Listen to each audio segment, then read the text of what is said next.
Well, ladies and gentlemen, it's that time of year again. It's Is it time for the cosmic sacrifice already? I think we're a little late on that actually. No, I thought you said the blood moon was later. It was later in the Oh, the year. blood moon. Oh, yeah, no, fun fact, guys, there's a blood moon coming in May 26th, I believe? Otherwise known as the start date for the IRL Bloodborne game we're all gonna be Yeah, playing. so sharpen those blades, load those guns, and Practice your grab those RuneScape. vials, cause shit's about to get fucking creepy. Yeah, if on that day and the blood moon raises up, you see a tentacled creature slowly rose down into the earth. It's go time. It's it. All your Yeah. practice has paid off. Yeah, so me and Abe, we're gonna spend the next few months grinding. We have a designated meet point, and Mm-hmm. we're just gonna. It's just permanent LARP from there on out. Yeah, permanent LARP. No one. Yeah, fuck it. Like as soon as If you that drop shit comes character, you down. die. Uh-huh. As soon as that monstrosity's feet touches the ground, if you break character, you die. Yeah, all bets are off, dude. Yep. We all gotta start talking with like British accents. So start working on that too, because if we hear any of that American shit, you're out. Yeah, pretty much. So Oh, thank you for joining us for the end of year wrap up for 2020. Not the year specifically. We don't have time for that. I know we're notorious for doing long episodes, especially when it comes to Star Wars, but we literally don't have the time to talk about all of 2020. We have to keep it to video games. we have to, or else we would. And 'Cause, even that, dude, I'm looking at this list we got, and I don't fucking I mean I want us to keep it to our usual 2 hours. I don't know if we're gonna be able to do it. yeah, I'll take like 2:30, some shit like that. Like as long as we don't hit three, I'll give it a W. But Okay, other than that, and you know, in our usual, as our motto goes, we promise nothing and deliver less. mm-hmm. I don't know what I'm gonna do for editing on this. I know the first year we did this, I edited in every single category with the nominees and then the winner, um, which is how a professional would do it. But But guess I what? am I want to try to get this out in January, and I just don't know if I have the time. Yeah, So I'll do my best. I might just have a scrolling list and just make it easy that way. yeah. I'm not gonna promise anything. You may see nothing this whole episode. I will try to, at bare minimum, get the winners' names up, I just but I just a won't even promise you that. just a picture of Michael shrugging, like, I did it. I did my best. That's it. That's all you're Yeah. getting. So we'll see what I actually end up doing. Yeah. Uh. Um. So yeah. It's been a shaky ass year to say the least, Michael. Ugh. Very very eventful. Even though we weren't allowed to do a lot except sit on our asses, shove food I in our mean faces, and then I think it's worth indulge in the mentioning video that like games. this industry boomed this past year just because Oh, people needed shit to do. absolutely, absolutely. Which This, well, there's some categories that get into that particular fucking piece of it. yeah, there were some that thrived and others that just you know did their own I'd say thing. I'd say majority of gaming thrived, like financially at least. Oh no, no, Yeah, I no! mean even Financially, GameStop everyone. managed to climb out of the risk of bankruptcy I for a mean, I brief mean, as long as you're respite. not a studio in Poland, yeah, you're doing fine. I don't know, man. They still made a fuck ton of money. Not if that investigation says otherwise. I mean, we'll get to that, but like I believe even if they get sued, they're only liable for like 10% of the profits. No, not It, of profits. are you sure? I mean, either way, Yes. it's 10% of whatever money they made off the game. 10% of revenue, then? No, no, no, no. What are you talking about, then? That's 10% of the profit. No, it's not profit. It's hold on. Well, we'll get to that when we get to that. But Yeah, yeah, so just yeah. so we can get the ball rolling. So, welcome once again to our insert name here award Award show ceremony. name here. It's award show name here. Award show name here. Whatever, Mike. 2020. You'll take it. Our other motto will come into play, whereas we'll fix it in post. Yes. So So, if you guys have watched the show before, you know how this goes. We're gonna list we're gonna list the category, followed by the nominees, and then me and Mike will debate unless we have a clear winner. And that's how it goes. Shenanigans may or may not ensue, especially for some of these categories. There are some categories that are going to, let's say, me and Michael will have to duel by the blade. Yeah, Uh, it will be trial by combat. which we will edit in later. One of us will die. Oh, That is a you cannot guarantee. make what is our motto? Promise nothing. No, no. Okay, I will promise this. One of us will die at We the end of can't. this podcast. It's still COVID times. We can't have a fucking fist fight. If one of us is might gonna get sick. die, might as well go together, right? I'm just trying to the pregnant pause from that. Anyway, So our first award. our first award is even though it's a little redundant, but we're not an actual award show, so fuck it, we can do whatever we want. The first award is the most anticipated for 2021. Me and Mike, we made a list of the games that we're looking forward to play this year. Hopefully if they come out this year and not. I get do want to delayed. give credit for the list to Abraham this year. He did most of it. Yeah, Mike, it only seemed fair, because I am also a host of the show and might as well do some of the other legwork. Because I'm gonna be honest, Michael does all the heavy lifting. He does the editing. He does all the technical stuff. So you know what, might as well help my boy out, especially with Yeah, and I this. appreciated that because I definitely hadn't had time to do it. Yeah, so we're gonna start with this and with this category, most anticipated. How it's gonna go is Mike's gonna read one, and I'm gonna read one, and we're gonna go. All right. So Michael, start us off with the most anticipated of 2021. So the most anticipated is ironically the one I completely forgot about, except for the fact that everyone was always asking for it on Twitch, and that is Mm-hmm. Elden Ring. Yeah, and the next one is a title that was supposed to come out last year, but due to Yeah, I lukewarm think reception. this actually was on our list last year. Yes, but due to lukewarm reception of that premiere, yikes! I guess thank God for this delay, ladies and gentlemen. Halo Infinite. Yeah, we'll get to that delay later. Mm-hmm. Up next, I don't remember if this was on the list before, but I mean it's been in the works for a while. Legend of Zelda: Breath of the Wild 2. Name not announced yet as far as I know. Yeah, name pending. It's the Yeah. Breath of the Wild sequel. It's what I know. Meanwhile, this is for sure a lock to come out this year. Couldn't be more locked in. Ladies and gentlemen, the hype starts early for Monster Hunter Rise. See, you say it couldn't be more locked in, but we've seen dates get moved back within weeks of launch. We'll get to that. I mean, you're right, but I feel like the Monster Hunter team has their shit together. Yeah, have they even had delays before? No. Yeah, I didn't think so. And this, I mean, it looks like it's basically done. Mm-hmm. The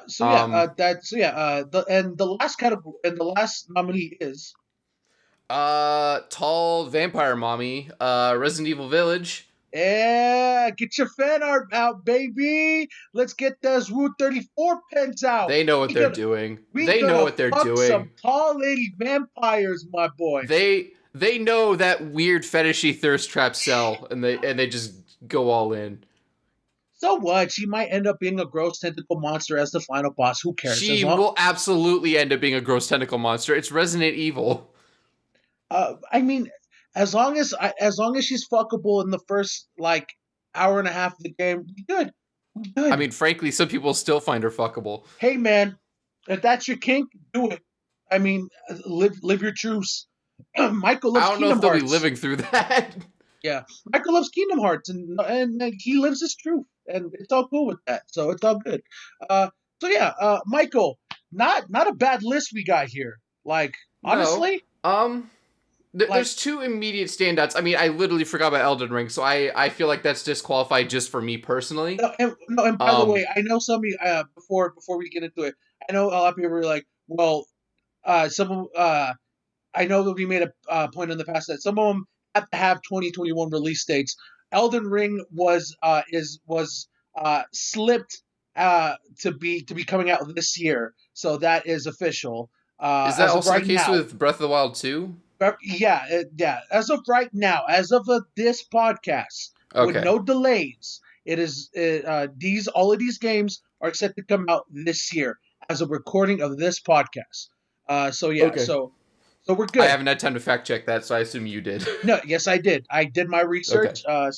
So yeah, that's why it took me a long time to make this list because I didn't want to get some Gotcha. oopsies in there. So yeah, Yes. yeah, I do have some standouts. I do want to say Elden Ring, but since we haven't seen like anything at all for it, Yeah, we've seen a besides title and that's it, no, right? we had the cinematic trailer that Oh, that's they did for the right. reveal, but that's nothing. The only thing we know Yeah. is George R. R. Martin is going to be on it. It's FromSoft. It's a Viking dark setting, but that's about it. We've seen no gameplay, no nothing. So yeah, I mean, it doesn't matter because it's gonna get like 2 million pre-orders on day oh one. absolutely. As of right now, FromSoft has not done any wrong. Like they can I like mean, I can't think of a game that they put out people. I mean, I guess Dark Souls 2, and even then, it was even like, even then it's like I mean I mean, at their worst, it's still better than most. exactly. So yeah, I for me like I have to see something of the game in order for me to get hyped about it. So Yeah, Elden Ring's on as well. My two for sure. I'm really shaky on Infinite because I need to me see too. more. I need to see Yeah, more. yeah, we need another reveal trailer. We need let's go back and see what you wanted us to see in the first place Yeah, instead of whatever the fuck So that Craig shit was. until they show the glow up, I will abstain from this. So yeah, and also I guess like I am hype as fuck for the Breath of the Wild 2. But like I But said, we but haven't seen anything. yeah, no game, no hype. So yeah. Uh, so for me, it's between It's Capcom and Monster Hunter. Capcom. It's Monster Hunter. Don't even lie to yourself. Okay, fine. You know what? Yeah, Monster Hunter. Holy shit! I got. Did you get your hands on the demo? I played a little bit of it, but like Woo! I didn't finish it. That shit is crunchy. Oh, so good. Oh, Yeah, I figured you'd be into that. oh, we so in there. We in there. No, I have a feeling this game isn't even out yet, and it's already one of my game of the year contenders. It's like, oof, it's in there. And don't get me wrong, Resident Evil Village looks like, which by the way, as of this recording, they're gonna have their show off showcase tomorrow, so we will find out more. But for me, it's Monster Hunter Rise. Mike, I don't know if you have different sentiments. So, Uh I mean, yeah, I think I've made it clear that like, I find Monster Hunter to be fun, but it's not my thing. hmm Resident Evil I've gotten a little more into lately. I played last year I played 4, I played 2, and I played a bit of 7. So like I'm seeing what the appeal is and I get it. hmm Um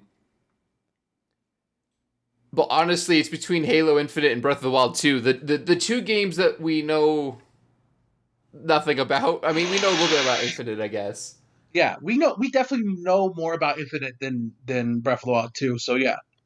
It honestly, I think I'd put more faith in Breath of the Wild 2 because the first one was so good, and Oh, they seem so much more open to like player feedback than they used to be. So I'm wondering if Michael, maybe they'll fix the minor issues. it's been 4 years since the Breath of the Right. Wild release, and people are still finding shit.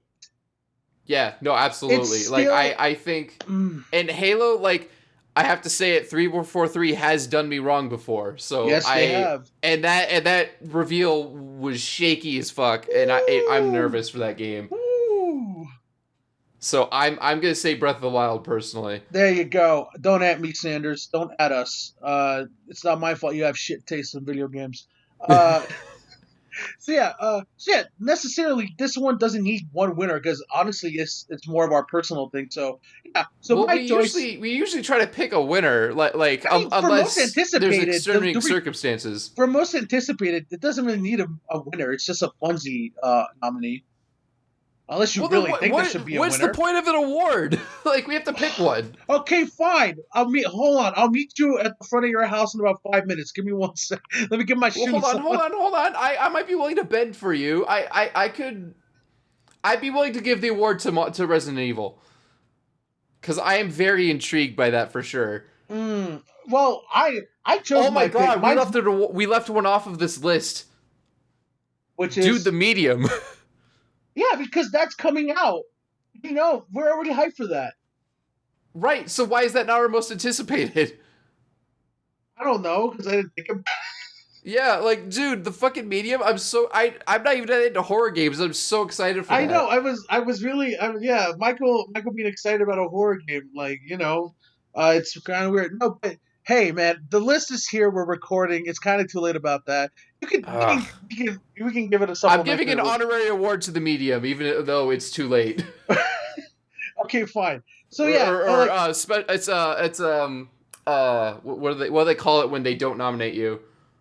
um uh Honorable mention. A honorable Medium gets mention. an honorable mention Honorable mention purely to the for the fact that medium. Abraham forgot about it. Yeah, my bad. No, I'll take that L. So no, yeah. I mean, easy. I mean, I can make an easy argument for Monster Hunter Rise. We see gameplay Yeah, I mean, literally, there's a demo. You got a point demo. there. You can play it. Also, Yeah, it's and gonna be actually, you good. know what? I was a little worried that it was gonna have like crappy performance on Switch. It didn't. Oh, It here we ran go. great. Here we go with the fucking 4K Switch What are bullshit. you talking about? I was just saying it's what the fuck. I didn't say anything about a Switch Pro. You brought that up. Michael, listen, I know you hate Nintendo. I know you hate Nintendo. No, and I I know that it's one. what? But my pick was Breath of the Wild. What are you talking You're about? a masochist. Stop lying. So, Mike, what are we gonna do here? We have to move on. So, I mean, you made a fair point in Monster Hunter. We have a demo, and it did exceed my expectations as far as what it can do on the Switch. are we doing it? I'm not gonna get you to budge from it, so we might as well give it to Monster Hunter Rise. Yeah. Let's be honest. You know that I'm gonna be day one on Breath of the Wild too. It's like come on, shut the Yeah, fuck up. So yeah. yeah, most But the real winner is anticipated. the Medium, actually, Yeah, you know what? Fuck it. The because that award shit goes to looks the so medium. good. Fuck it. The award It goes look. to the medium. Oh, for real? For We're real. just shooing Fuck it. that in Fuck the it. last second. Fuck this list. Okay, Put yeah, it to the fuck it. It's our medium. show. We can do what we want. There's no rules. The award goes to the medium. Let's go. Hell yeah. All All right. right. Next. So now for one of my favorite awards. All right, ladies and gentlemen, if you have watched the award show before, you know that this next category is one after my own heart. One, because I created it. Two, because And oh two, boy, it stinks. and three, because it gets to have two awards. Yes, because there is once again, just like the The years gone Fallout by. 76 saga, there is a clear winner here. So we have to Yes. give two awards. So if you haven't guessed already, the next category is Oops All Dog Shit, which we choose the biggest biggest gaming controversies that happened this year. And so let's start it off with our first There was nominee. enough that we probably missed one, but this is a pretty pretty conclusive list, I Yeah. gotta say. So yeah, I forgot about some of this shit. starting off with hashtag Free Fortnite. I think that one speaks for itself, and if Yep. it doesn't, then you're probably one of the idiots who fell for it. Next up, Up next, the Cyberdunk 2077 saga. Because it wasn't just one thing.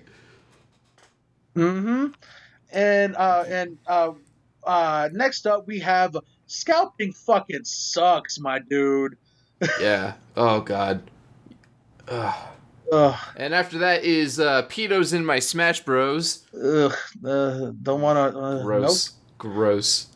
Next one after that is The Last of Us 2 Backlash. Oh no, Naughty Dog. Like the backlash and like the reverse backlash to the backlash, and the reverse backlash because Ugh. shit just can't be simple. No. And then this is a pretty recent one if I remember correctly. Yep. The Twitch Content ID BS. Hey, Michael.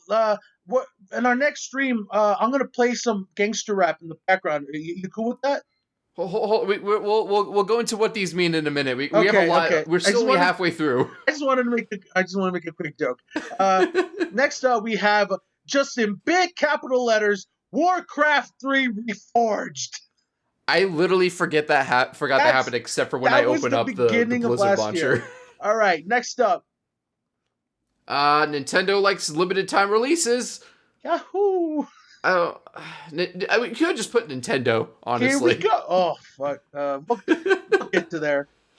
Next one is as we hinted earlier, the Halo Infinite reveal botch. Yikes. Then EA continues to be EA. I feel like that's obligatory at this Yeah. point. Next one after that is the Ubisoft sexual allegations in the company. That's a big Eh. yikes. Yeah. Friendly reminder to all of you who willfully forgot because you want to play Assassin's Creed. Ubisoft catered to sexual predators. You're welcome for Yeah. that. And Yeah, you're not allowed to forget about that because you like their games. yeah. And finally, the most recent of all this list, not including the cyberpunk stuff, is The Capcom leak. yup. It was a data leak, right? Like Yeah. security stuff. Data leak, all security. Yeah. Yeah. Oof. Woo. Not good. All right, So Michael. Let's uh let's start at the top, shall we? All right. yeah. So So hashtag free Fortnite. Um. So Epic willfully and deliberately broke terms of service on the Apple App Store and I believe the Google Play Store, uh-huh.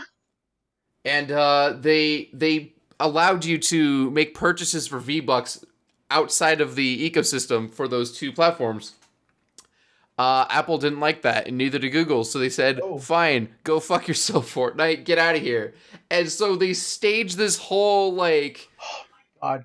consumer rights thing. Like that was the thing is they tried This to make is it like they're this was the taking this away beginning. from you, and they planned out with this video This was the mocking the beginning. 1984 video that Yeah. Apple made. This is the beginning of the misusage of this year of 1984 and people not getting it. Oh my god, I'm so sick of people not getting that. I mean, this is a little different because it's more mocking a specific parody video. Yeah. Um, the more recent misuse is just stupid. We're not getting into it. This is not a political No, podcast. hey, that's 2021. It's not part of this year. It's Yeah. also not video games. So yeah, so Epic went on their high horse and started this whole us against them mentality, big company, even though guess what? We ourselves are a big company. They're all multi-billion-dollar companies. You're They're all they're two heavyweights fighting it out, fucking and they're assholes. expecting us to think they're on our side. They're not. Yeah, and so as we speak Newsflash: right, billionaires are not your friends. yeah, and so as we speak right now, they're in litigation. Guess what? It's not going Yeah, well that's. for Epic. It was never going to. I mean, No, just purely on the basis of who has the better lawyers, honestly, like and the fact that Epic is literally in the wrong. Even if even if what they're saying is true, where yes, maybe the App Store should be taking smaller cuts. Yes, they should maybe have a more open ecosystem. Although I'm not sure how you enforce that. Makes no sense because it's their phone, it's their store. So why would they have to let other stores on there? And plus, Google already does that. I'm pretty sure there's an Amazon App Store you can sideload on Google's devices. at first I was like when this story first broke and it was making waves and then it was like, oh, it's Epic versus Apple in a big company and then at first I was like okay, and whoever wins is a win for us because a company gets thrown down, so whatever, this is all a clown shoes event anyway. And then as time progressed and progressed and This is Epic dragging started on. becoming and smelling their own farts, and then it got to the point where they sent out the press box releases of Oh did my you see god, they that? they sold merch. They sold merchandise for this whole thing. Yeah. I And yeah, forgot.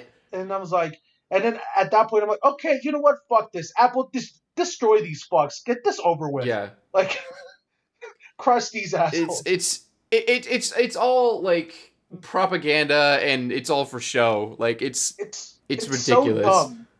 It's all it is because you And didn't they're get as going to much money. lose. I think they made small changes to how much money they take from smaller developers who make up Yeah. 1% of the revenue, so it doesn't really make a dent anyway. But Do they? it's not like Epic needs it. They already. I just can't stand Epic acting like they're the hero of the working man while But making billions of dollars and like meanwhile, also their own website still trying to doesn't force fucking competition out of work. the market. It's gross. I don't like it. Yeah, it's a weird situation. It's ongoing too, so It's like still Lord knows if ongoing. there's gonna be more this year. Yeah, so yeah, that's the situation with Free Fortnite. Uh, Next up, Michael, how much time you got? How much time you got? Cyberpunk, my guy. Oh my god. All right, This was on our list for most anticipated last year, I if I remember know, correctly. I know. This this whole situation broke my heart. Um, I mean, like, oh, so originally I wrote a note saying, yeah, it sucks, but it's not industry shattering, and I crossed it out yesterday because I watched the what the hell's that YouTuber? I already forgot his Cro- name. The one who Crowcat, like, huh? Crowcat, It's cutting out, but I think you're saying the right thing. Crowcat. Yeah. So I watched that 41-minute video, and if you have the time and if you like give a shit about this, I recommend you watch it because It's it's brutal. it's so And like crushing. as someone who like kind of I think I've said this before on record, but like I tend to avoid these days like pre-release marketing material because sometimes they spoil story elements, like they spoil Jackie dying in the beginning of the game. Oh yeah, uh so like that was like an E3 trailer from like 2018. They spoil that. So yeah. like Right when the same day they revealed that Keanu Reeves is going to be in the game. right. So like I try to avoid shit like that. I watched some of it because I was excited for this game. I watched like a little bit of the deep dive that they did. I watched the obviously the initial reveal trailers. But I try to avoid most of it. So I didn't. It never hit me how much was cut out of this game until hang on, let me actually get the proper number for you guys. But it wasn't until like I saw this video and I actually where is it? I've played almost 64 hours of this game. I beat 2 of the endings. I haven't started a new playthrough yet because I just don't have it in me to go through it again. Yeah. And it's just so much of the game feels like it's placeholder. Like it's just we'll fix this in post. We'll fix this before it Hmm. releases. Like this is just an idea of what's like the street AI is worthless. The Um. cops are worthless. Yeah. So There's all the window dressing, all the stuff they said like you can go anywhere. You can there's all these dynamic things you could do. Like there's all these things in Night City you could do. There's nothing you can do. There's not even like a mini game like Gwent. yeah, There's like nothing. they made it Like seem like. it's just story missions and gigs. That's all you get. So before we go any further, I just want to say like so we're all on the same page. Like so that so to just so that we're not here for like 2 hours. We plan for our next episode to be a more deeper dive on this subject. Uh, Yeah. but yeah, I clearly have a basically, lot to say. yeah, no, me too. And there's a lot, and it's still ongoing because the shit just keeps on piling on. But yeah, this whole situation sucks not only for the people that bought the game before like The QA people and who worked on it. developers and Oh like my just god, like yeah. being thrown under the bus. It's just a Which shit. actually, yeah, we may as well address that part of the saga. I think that was Yeah, technically this year, but fuck yeah, I'm throwing it in anyway. do it. They made an apology video about this whole fiasco. No, actually, we should start from the beginning for anyone who somehow lives under a rock. Okay. So this game comes out and it is the most hyped thing since No Man's Sky, Oh my probably god, more so the actually. second coming of Jesus Christ in video game form. Like usually that's an exaggeration, but it really feels like that this time. This is Halo 3 levels of hype, and I don't say that lightly because when I think of like the Yeah. most hyped launch of all time, I think of Halo 3. This might meet that standard, maybe It, exceed it. honestly, it feels like it exceeded it because the thirst for this game was so fucking high. Like Oh, for real. people were ready to kill for this game. Yeah. Well, and we all were under the assumption it had been in development for 8 years. It wasn't. Yeah, it wasn't my guy. it was in like pre-production and like a little bit of production till 2016, and then a new lead came in and threw everything out and started over. And that was when they got Keanu Reeves to agree to be on it. So the original Yeah. story was thrown out too. It was more about Jackie before that.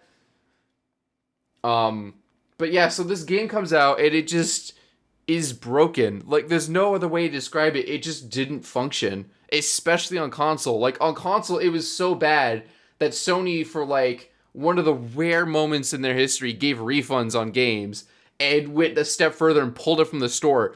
As of recording this is, January 19th, you still cannot purchase that game on their store. Nope. It's unbelievably bad, especially on base consoles. Like did you see that video I sent you about they were doing comparisons of all the different console versions? Yes, And did you yes, see the original Xbox version? Ugh. Xbox One, rather? Mm-hmm. It literally looks like a Switch port. It's what I would expect a Switch version of this game to look like. I would expect a Switch version of this game to run. It's that bad. So just so our listeners at home can understand the brevity of this, it's just like when Sony's standards of like taking stuff off the store, they let Life of Black Tiger on there. They advertised it like on their page, actually. And that shit, they let that shit. They have all rock. kinds of garbage on their store. Oh, but apparently Cyberpunk was too much.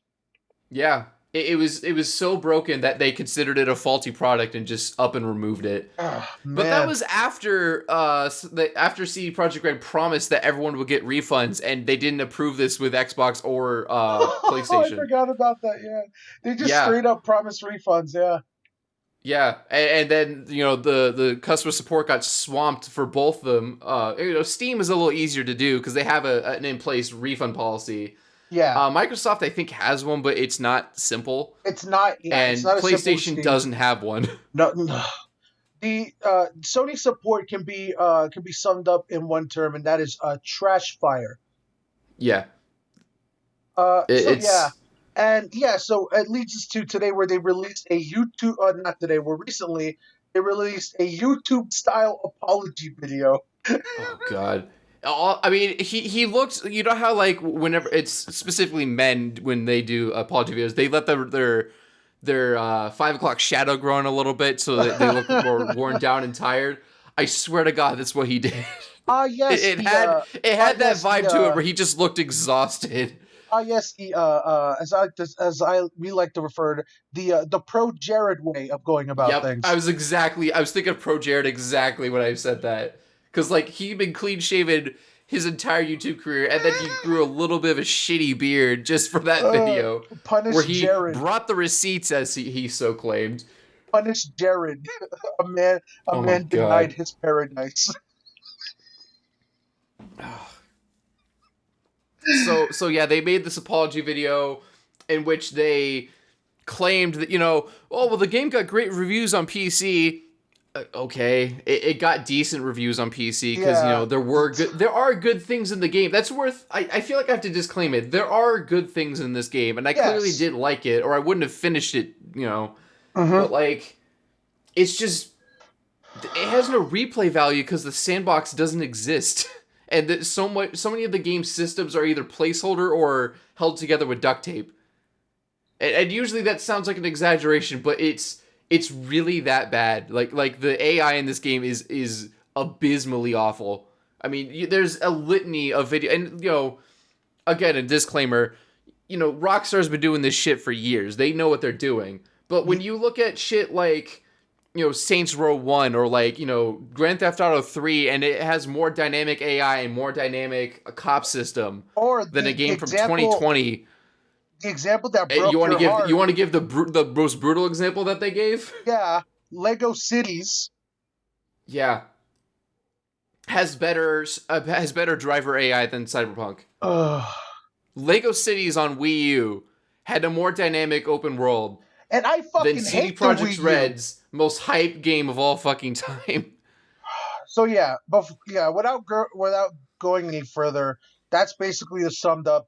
This, and it keeps on going. It's ongoing as of right now. We're going to talk about this later, so we should probably wrap this up. But I think you all get the idea. Is this launch was a mess, and They really only apologized for the console version because Yeah. they realized that's the one that they A, cannot at all get away with, and B, they can at least be like, oh, well, they're old systems, so it's Hmm. bound to happen. But on So PC it's good because it's a yeah. PC. But So like, I don't think that's an excuse, and it completely dismisses all the other problems with the game. so this is already our first winner because we saw it was very clear. Also, Yeah, I wasn't gonna give it to it, but I feel like I have to now yeah. because again, it's unfair because I'm using recent events, but it's a part of the saga, so Hmm. I'm gonna count it. And It's it's just, it never dawned on me how bad it actually was from what the promised product was supposed to be. and also the last piece I want to leave on. Like, I've never seen a company fall from grace as hard as CD Projekt Red. It's Yeah, they oh spent all of their goodwill, unflappable. all of it, within a week. They lost all their good. Moving on. Jesus Christ. Yes, we have to move So on. yeah, the next Scalpers, fuck yo scalpers. Mike, some new consoles came out this year. Yeah, yeah. You probably didn't notice because none of us have one. Yes. And I why? mean, me and Abe Why got don't one, we but have again, one, we Mike? cheated. Well, Huh? we do, but pretend we're just two lesser ordinary people. Well, actually, technically, I don't have anything now because the PS5 is now solely in the hands of Abraham. It is now. I am Um, now one of the rare one percenters where I have both next gen consoles. Kneel before me, peasants.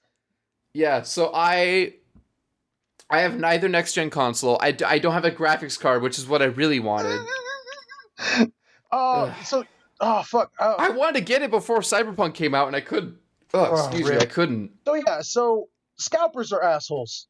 That's all this Yeah, sums up they to. they they could all drop dead tomorrow, and I wouldn't shed a tear. Me neither.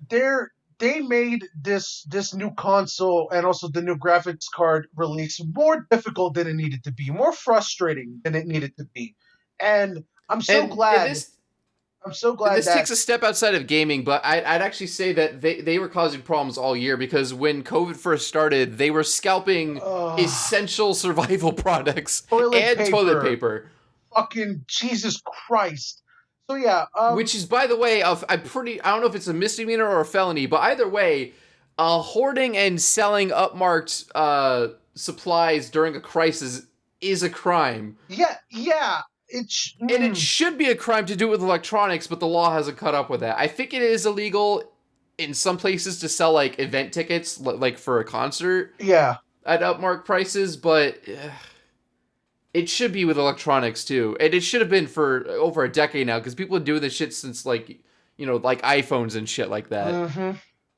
So yeah, um, I there's really not more to say. Like, scalpers suck, and I'm glad Yeah, they're some companies and some places are taking stances to stop uh, um, scalpers because shit's stupid. it's mostly stopping bots because they literally buy a bot Hmm. to buy out all the stock within the first second that an item is live, Yeah, and and I that love should not seeing be the photos possible. of the fucking stock room where the garage is full of consoles and the scalpers are mad because no one is buying them. Yeah, what the fuck did Yeah. you expect? Like, I mean, they have been selling though. That's the unfortunate thing yeah, is yeah, people but are not buying them. not as yeah, but like obviously there's gonna be some smart people that are be like, you know what? No, it's not worth it. Like, either sell me it at the original price, or you can go fuck yourself. Yeah, so we're gonna take an opportunity to make this PSA. I understand maybe you really want to play the new stuff, you want to play new consoles, you want to get a new graphics card. Like I understand, but you have to be patient and you can't give in to these people because then they win, and we cannot let them win because if they And stop winning, they will stop doing this shit. yeah, because if we don't, Assuming the that they don't just cycle, make it illegal because they absolutely should. yeah, or else the cycle keeps going, and that shit needs to stop. It's Right. annoying. So don't give in to evil. No. Speaking of evil, they got all up in the Smash Brothers. Ugh. Don't say it like that.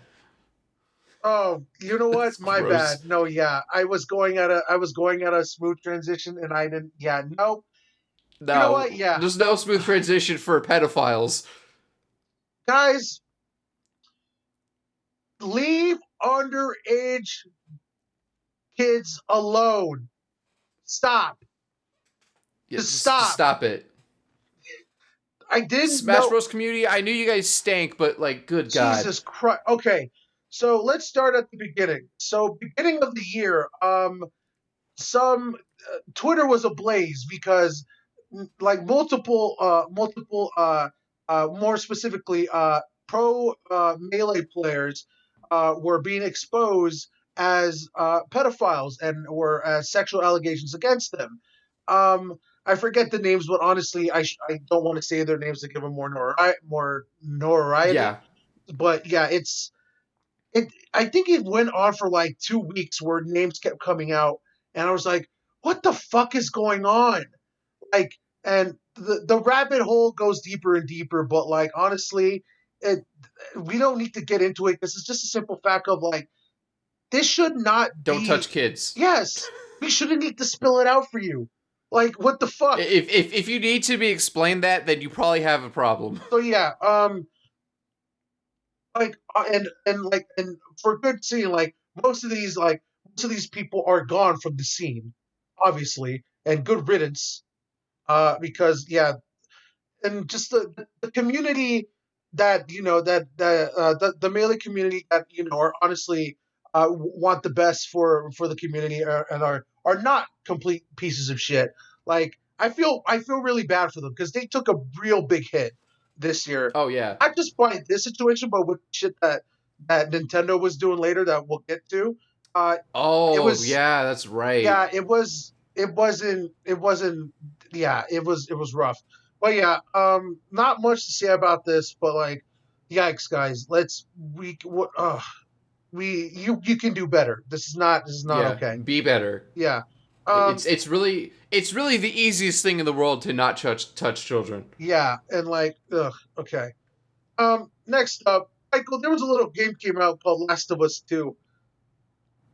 Yeah, did you notice? Which I Oh, sorry, they kind of couldn't flew hear under the us radar a behind little bit. There was definitely no complete nuclear bomb on Twitter about the it. oh, sorry.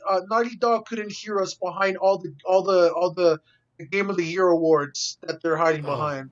oh God, yeah. Let's talk about that too. Yeah. Ugh, So, how they robbed everyone at the Game oh Awards that my year. god, oh my god, that angered me. Hashtag Ghost of Tsushima was robbed. Hashtag Hades was robbed. Yeah, Hashtag I mean, fuck. frankly, everyone on that list was robbed, except Animal Honestly, Crossing. I don't know if they deserved it. no, no, no. It doesn't even need to be for Game of the Year. Just for like other categories. Oh That yeah, I mean, absolutely, absolutely. Last of Us had Didn't they no win reason. more than like any other game during any other year? Yeah. Last of Us had no reason winning best direction, especially with the fucking crunch bullshit. No. No, Fuck you. Give that to no. Ghost of Tsushima. There needs to be more widespread mainstream backlash to crunch because like everyone loves Jeff Keighley, but he's so willing to let things slide and let things just get swept under the rug that Listen, he like, won't hold any accountability with anybody because he sees himself as the face of the industry, so he has to be okay with everything. so But for the most if part, I don't. we can't be okay with this. So for the most part, I don't blame Jeff because he's like, I know, like, he seems like a goodwill person. He doesn't seem like a scumbag. He just seems really, really, really, really naive. Well, I And it's mean, like, yeah, he can't be that naive though. If he wants to be the face of the industry like this, he can't be that naive. He has to accept the responsibility he's been given and hold these people accountable instead of just. well, He can't be the personification of IGN. He can't well, just let shit go well, because he wants to be money. fair, like, he did it. He had no hand in, like, and he shows the receipts every year. He had no hand in choosing the nominees. It was all up No, of to, course, yeah. but So but he it is just his show, and it's he's still responsible for a lot of shit, and it just yes. feels like he lets stuff go a lot. Okay, yeah, and and he should have stepped in when he's like, Last of Us 2 for best direct. I don't know, guys. You know what we need. You know what we need. We need more moments like that legendary year when he called out Konami for not letting Kojima Oh, accept an award. delicious. I Oh, want that, Jeff mwah, Keighley. I mwah, want that. mwah. I want more of that, Oh, please. ooh, the salt on my fingertips. Ooh, delicious. That was That's what we need. Yeah, Mom, I'm busy. But like, you know, I mean, I get it. Okay, Like, you know, one, he didn't make these decisions or to ven make these aquí, Mom. mistakes. He didn't make these Ven people crunch. aquí. Like, I get it. I'm not that personally blaming him. It's just frustrating that it feels like he lets a lot of stuff go when he could be a force to make a difference. But it feels like he kind of does the bare minimum sometimes, or just whatever's easy and Tenemos like tarjeta en la trendy to do. So like everyone hates Konami. That wasn't a hard thing to say. To be You know, fair, really. Konami was not exactly with the good graces of people. So it Exactly. was, So like, you know, he was. That's why he was able to get away with saying shit like that. But he couldn't call out Naughty Dog for crunch because they still have enough fans behind them that people get mad at oh Jeff yeah, Keighley over it. and it kind of angers me that that even the fan base are willing to let some of the shit slide. Like Oh my it's god. I mean, I cannot tell you how many times I've seen just hilariously terrible takes from people. ugh. They're almost as bad as like K-pop people, I'm like, where they just keep putting fan cams in Michael, like unrelated discussions. I'm so sick of seeing people with Mike, what the real quick, Ellie? I'm gonna have to What the hell stop was her you. I'm name? gonna have to stop you real quick before you continue. I want you to understand. K-pop stands are legion. Are you sure you want to open the floodgates? I, I don't give a shit, dude. I mean, look, Okay, I'll give them all credit. right. I just wanted. I'll give them Okay, okay. cool. If we're gonna talk about K-pop, I'll give them some credit. I appreciate their work that they do when awful people try to get things trending on Twitter. Hi, how can I help? No, you activated my Google. Anyway, sorry. Shut up, Google. No. But yeah, I just wanted to take pause so that we can before you can I do continue. think that the people I'm going to discuss are worse. The people with it's so been so long since I played Last of Us. What the hell's the main character's name in the second one? Just the little girl. So it's Ellie, and then the other It character is is Ellie. Abby. Yes. No, I'm thinking of Ellie. Like, I'm so sick of seeing people with like Ellie avatars Oh, saying unrelated bullshit about how it's like the greatest game ever and will ever be even for so. whatever stupid reason. So like even so when the Game Awards were still at at the nominees at the voting stage, like and they were people were having discussions between themselves, and then like oh yeah like fucking like so and so Hades should win or whatever, and then out of nowhere these fucking Last of Us 2 fans were like, how could you even say that? And like the masterpiece that is Last of Us, and just tweets among just like, Yeah, bro, it's what the ridiculous. fuck? There were other games besides They Last have of Us. they have such a bizarre fan base. Also, I understand this is completely totally up to my opinion, but guess what? It turns out I'm in the majority. Last of Us 2 was not that good. It really was Dude, not I that mean, good. I'm in the minority on this one. I actually didn't think the first one was that good. I couldn't even finish it because it was so fucking boring. Yeah, so I was no, and no, And the unlike first one's Michael, supposed to be the good one. and unlike Michael, I love the first one. So yeah, I imagine my surprise when I go through this shit. I'm like, what is this? This is so yeah. This no, it's I I mean, from can't. what I understand, they completely ruined Joel as a character, and they just Oh like shit on this story in general. oh, they threw Joel in the fucking ditch, my dude. Like all the weight and emotion behind his story and his like character development and whatever all he went through. Just let's just throw that under the bus. It was So very infuriating. as someone who didn't finish the first game, I could see where his character is going. Like, you know, he lost his daughter, and you know this is kind of like a surrogate daughter now that he has, and he's like bitter, and he doesn't want to like deal with her because he doesn't want to deal with the loss again. So like, I see where they're going with it. But it sounds like they just made him an asshole in the second game, which is like, yeah, I can see why that would hurt. a lot. Yeah. Yeah. It's just have the character just like do shit that doesn't make sense and against their character. It's Yeah. just really So yeah, that's the whole situation with that, and it's just like I And can't as wait. usual, the immediate gut reaction to any legitimate criticism is, "Oh, well, you're just sexist." Yeah, and yeah, It's like, that look, or oh, you just okay, don't get it. some people are. We've clearly seen this will be on next year's thing, but like with the whole GTA 6 having a female playable character thing, Oh, it's very clear that gamers TM have a lot of growing up to do. mm-hmm. Even though that's such an old way of thinking, and I don't know why the fuck people are still freaking about playing as a girl. Like, bro, did you play fucking Tomb Raider? Calm the hell down. Like, who cares? Like the gamers are a diverse group, and a lot of them are fuckheads. Yes. But just because someone makes legitimate criticism that has nothing to do with the gender of a character does not mean they're sexist. Like you can't just play that card anytime someone says something you don't like. Yeah, it's very upsetting, and really it's like you shouldn't just play that card so willy-nilly. There's weight I mean, behind it. it makes that argument worthless when it actually does matter in other cases. Yeah, and it's just whatever, man. Like it's like if people want to die in this hill that's not worth dying for, then go for it. I'm not gonna cry over your wasted time and your wasted words. Like I bet you as time goes on, like they won't even remember Last of Us 2 that fondly because Naughty Dog is gonna be on some new IP shit or whatever they're gonna do. But just my one takeaway from this is that I hope that like people can be more smarter when it comes to like matters More of like smarter. you know people got overworked for this, and it's not Oh yeah. okay. No, and we need to become more comfortable as in the industry with talking about that and Yeah, doing something about it. and once again, like you said, Michael, earlier, companies and developers are not your friends.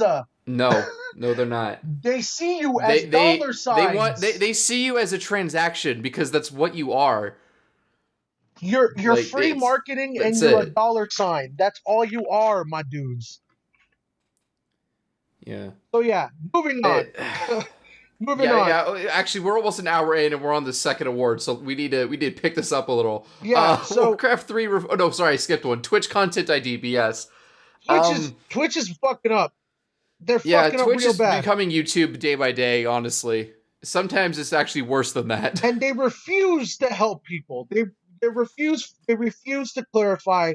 They refuse to give us any clear steps to take.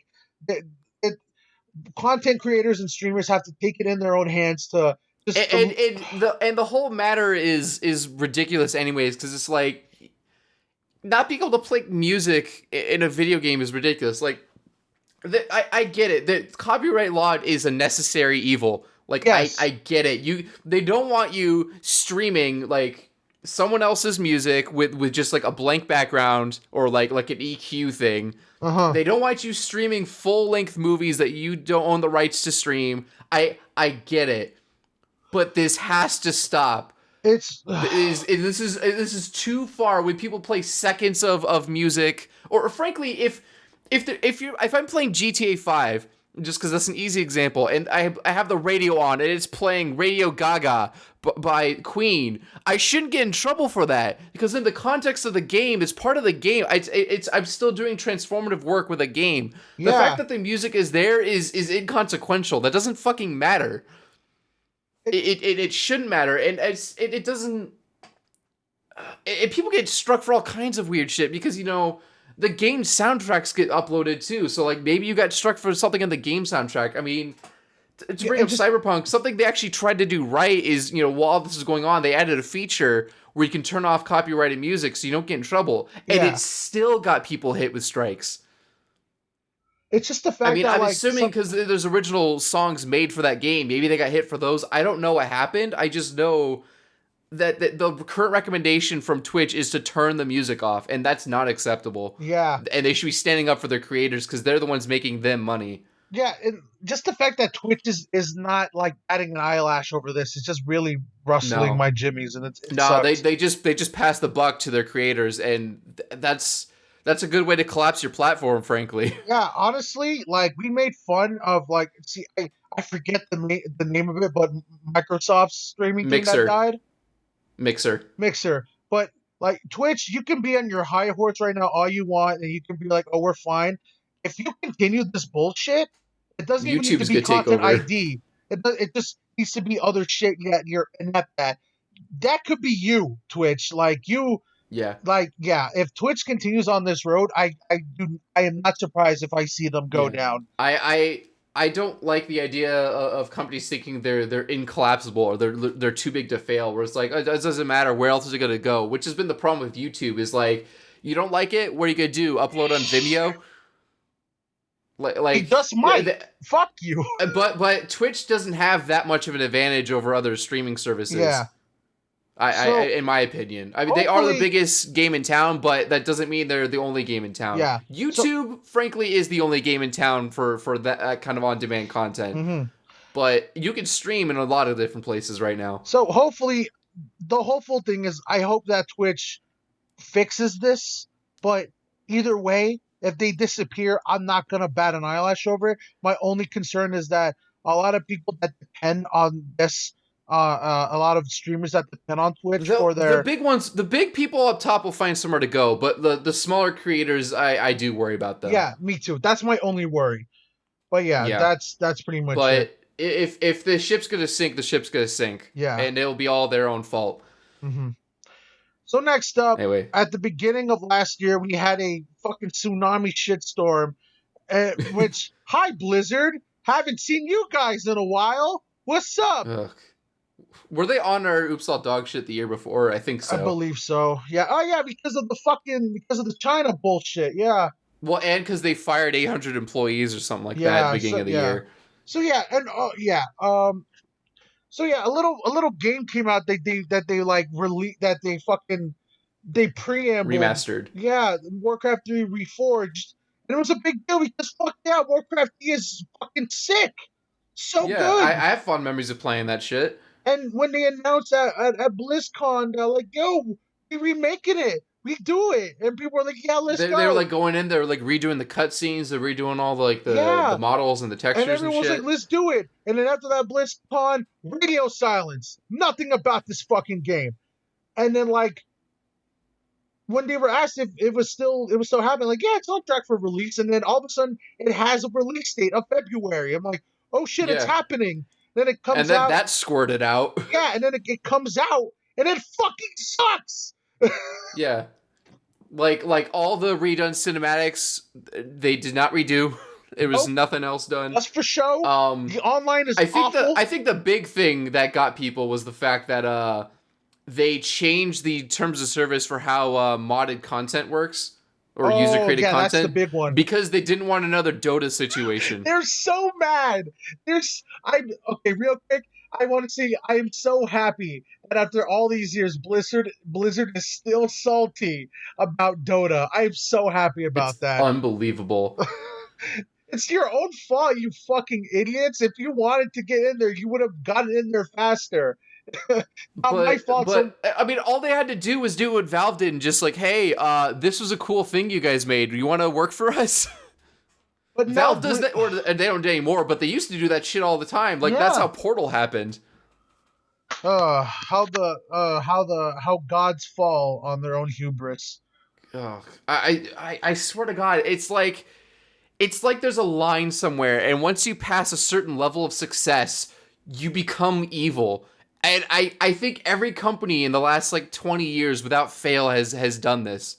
Yeah, And we just saw CD Projekt Red pass that line and fall. it really sucks. But like Blizzard. I think if I ever, this is not going to happen, but if for some spin of fortune, I become the head of a successful company, I'm gonna like try to you know in Gurren Lagann how like there's a cap on population. Once they exceed that cap, Yeah. fucking beings from another dimension come and just nuke them. Mm-hmm. That's what I'm gonna do. Once I hit like my first $1 billion, I'm gonna just liquidate assets back down to 500 million. Like, just fuck it. Donate to charity. I don't give a shit. Get rid of this money. We can't be this successful. It's bad for our health. Michael Bezos, Michael Musk, coming in. And I want people to hold me to that, because I'm pretty sure once I hit that first $1 billion, the same thing that's gonna happen to me happens to everyone else. We're just be like, but what if I had a 10 billion though? What if I had more though? Right, and then it just never ends, and then you just become a dragon hoarding your fucking gold, and then everyone hates you, and I would deserve a guillotine. Please look forward to next summer's blockbuster, The Hobbit: The Desolation of Michael, coming soon. Anyway, so I'm forcing us to move on. We're so far behind. Oh yeah, Nintendo likes limited time releases. Nintendo, the fuck are you doing? What the fuck are you doing? the only company to do this shit. I have never in my life heard of such an asinine, boneheaded thing as a limited time digital launch of a video game that everyone wants. Everyone wanted this. Now, we're not going to talk about the quality of the port, because it's fine enough. It's not really worth its own story, honestly. Like, I can complain about it, but it's not worth my time. But why the fuck is there a deadline to buy the game? Are you gonna run out of bytes, Nintendo? Can you not afford the bytes on your store? You just, that hard drive's too full to hold 3 games from decades past.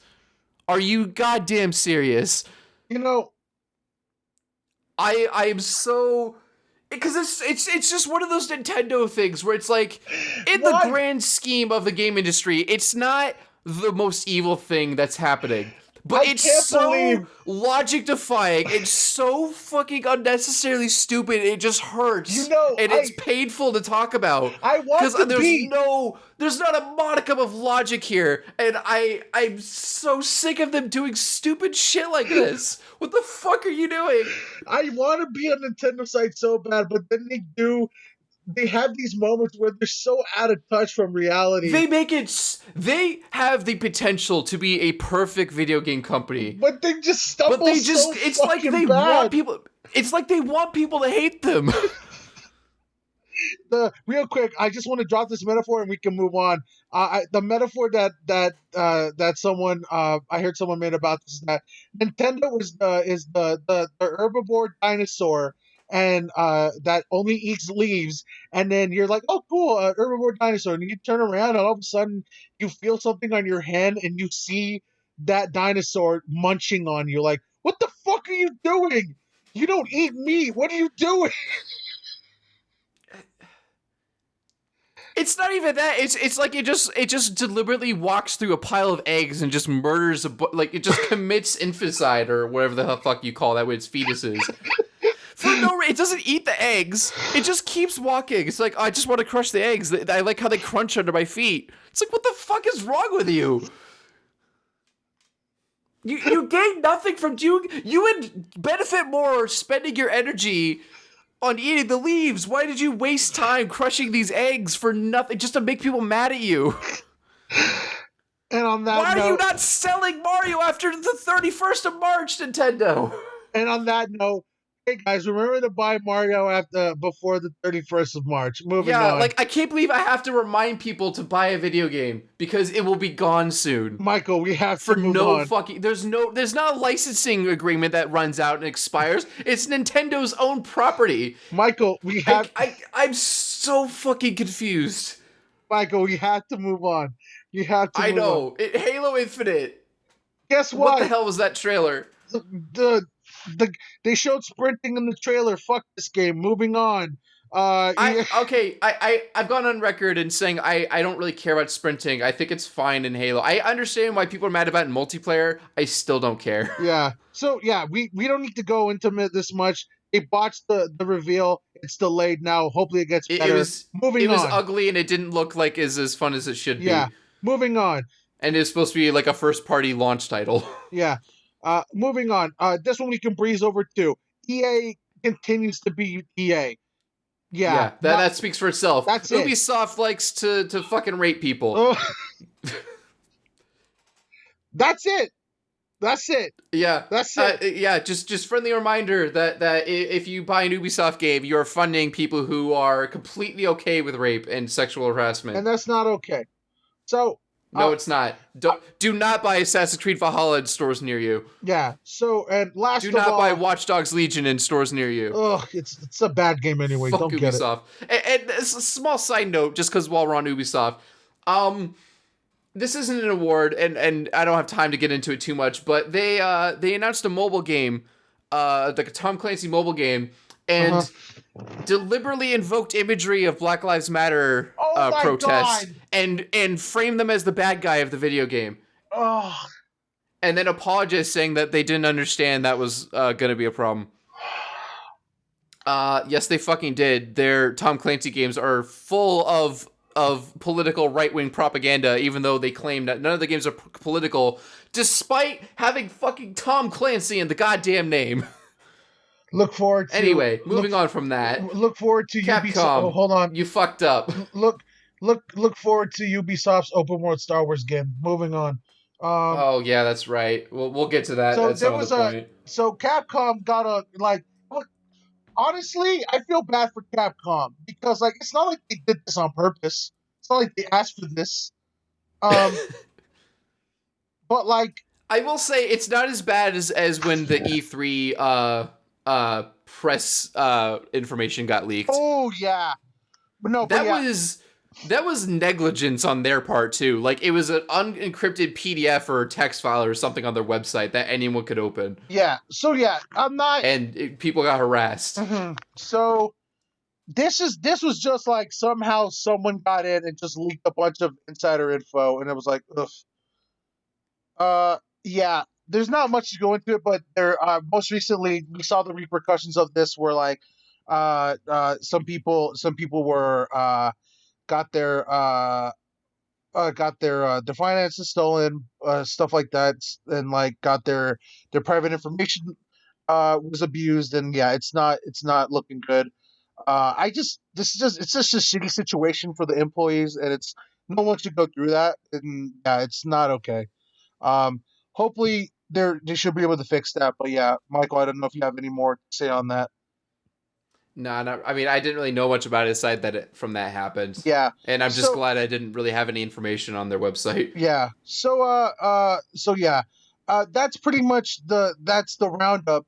Cyber. So of course, the first award is going to go to Cyberdunk 2077 Saga. Well, so Michael, who so should? wait, hold on. So that's the thing is I feel like the criteria for this award should maybe be like what sets a bad precedent for the industry as a whole. Yeah, And I'm trying to decide it almost feels like it should be the Nintendo thing and the scalping. I feel like those set the worst precedent maybe. But no, on the other hand, fucking Cyberpunk, dude. no, it's not even just about the disappointment of Cyberpunk. It's just the fuck of how it's infecting the industry with crunch. Well, and just the bald-faced lying that they're doing. They straight up are lying and throwing their QA's employees under the. Yeah, no, it has to be Cyberpunk and then fucking. Yeah, you know what? You know what? I think that's right, because the Cyberpunk thing, it's nothing new, but it's still a bad precedent, and it's just showing that they're just as bad as Bethesda, just Yeah. as bad as Blizzard. I'm sorry we have to say this, but they are just as evil as everyone else we always make fun of at this point, and they have a lot of work to do to make up for that. It really breaks my heart for us to say that, but yeah, it is what it is. So you know what? You're right. I think Cyberpunk and I think Nintendo made me the most angry. So that maybe they should get the second one. There you go, guys. There you go. There you go. These are all awful though. Like this. Man, fuck this list. The only two that are softballs, I guess three maybe, is like the Halo Infinite thing, EA and Capcom. Mhm. Everything else is like horrifically bad. Yeah, awful. Okay, next, let's get lighter on here. Let's actually have some fun. Let's have positive. Yeah, let's go. Next category is Eat for Everyone, which is best family game or best game that everyone can play. The nominations are not going to be surprises, but hey, guess what? they're there. There's First one up, surprise in my opinion, but we'll get to that. yeah, first up, we got Animal Crossing New Horizons. After that is Minecraft Dungeons, and I have to ask, are you fucking serious?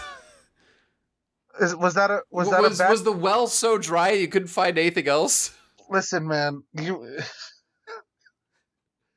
There was a game. Jackbox game that came out last year. You could have put that. Family game. Okay, leave me alone.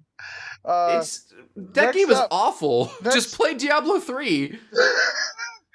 Next up, we got Crash 4. I honestly forgot that came out. It kind of flew under the radar. It's really good. It's really good. I'm sure it is. I just forgot it came out. I thought that was still like coming out in the future. There was no marketing for that. None that I saw. Next nomination, Mike. That'd be Paper Mario Origami King. I don't know much about this. I think I heard it was a bit more of a return to form of the RPG series. A little bit, but not really. But yeah, it wasn't shit by any meanings of the imagination. But yeah. So it wasn't like it was Sticker Star or something like that. No, Sticker Star was the bottom of the barrel. Yeah, that was awful. And then Mario Kart Live, yes, which that was the RC car one, right? Yeah, which I really want to get one, but they're really hard to get right now. They're expensive, and getting a second one so you can play with friends, I think that just qualifies it for how prohibitively expensive it is for two people to play this. Let's cut the bullshit. We're gonna give this Animal Crossing, all right? Yeah, no, absolutely. It's the only one I put a checkmark on, and cool. I put an X on fucking Minecraft Dungeons because what the hell were you thinking? I'm sorry. Like, are you serious? Is it really that bad? Dude, it's horrible. It's so.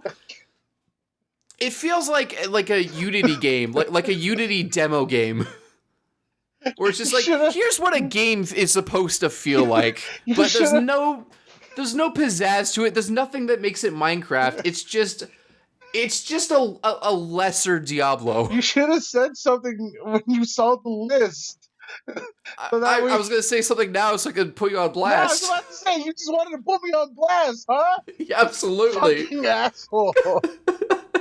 The award goes to Animal Crossing New Horizons. Yeah. Although I do want to give an honorable mention to Jackbox because, as usual, they always make good shit. Yeah, they kill it. Next category is one of Michael's creations, so I'm gonna let him introduce it. In the words of Scotty, I'm giving her all she's got, Captain. The first nominee is What does that award entitle? Like, so for the people that don't know. So it's games that like push the boundaries of visuals and not necessarily like the prettiest game because you know that's easy, but like you know for like in the context of the hardware it's on, how well it runs, performance. Yeah, right. So I believe. I think one year we nominated Doom, like the Switch version of Doom. Yes. Just because, like, you know, that's an ugly, blurry game, but oh my god, it's running on a fucking toaster. On a Switch, yeah. So yeah, let's start off with the nominations. Michael, start us off, my boy.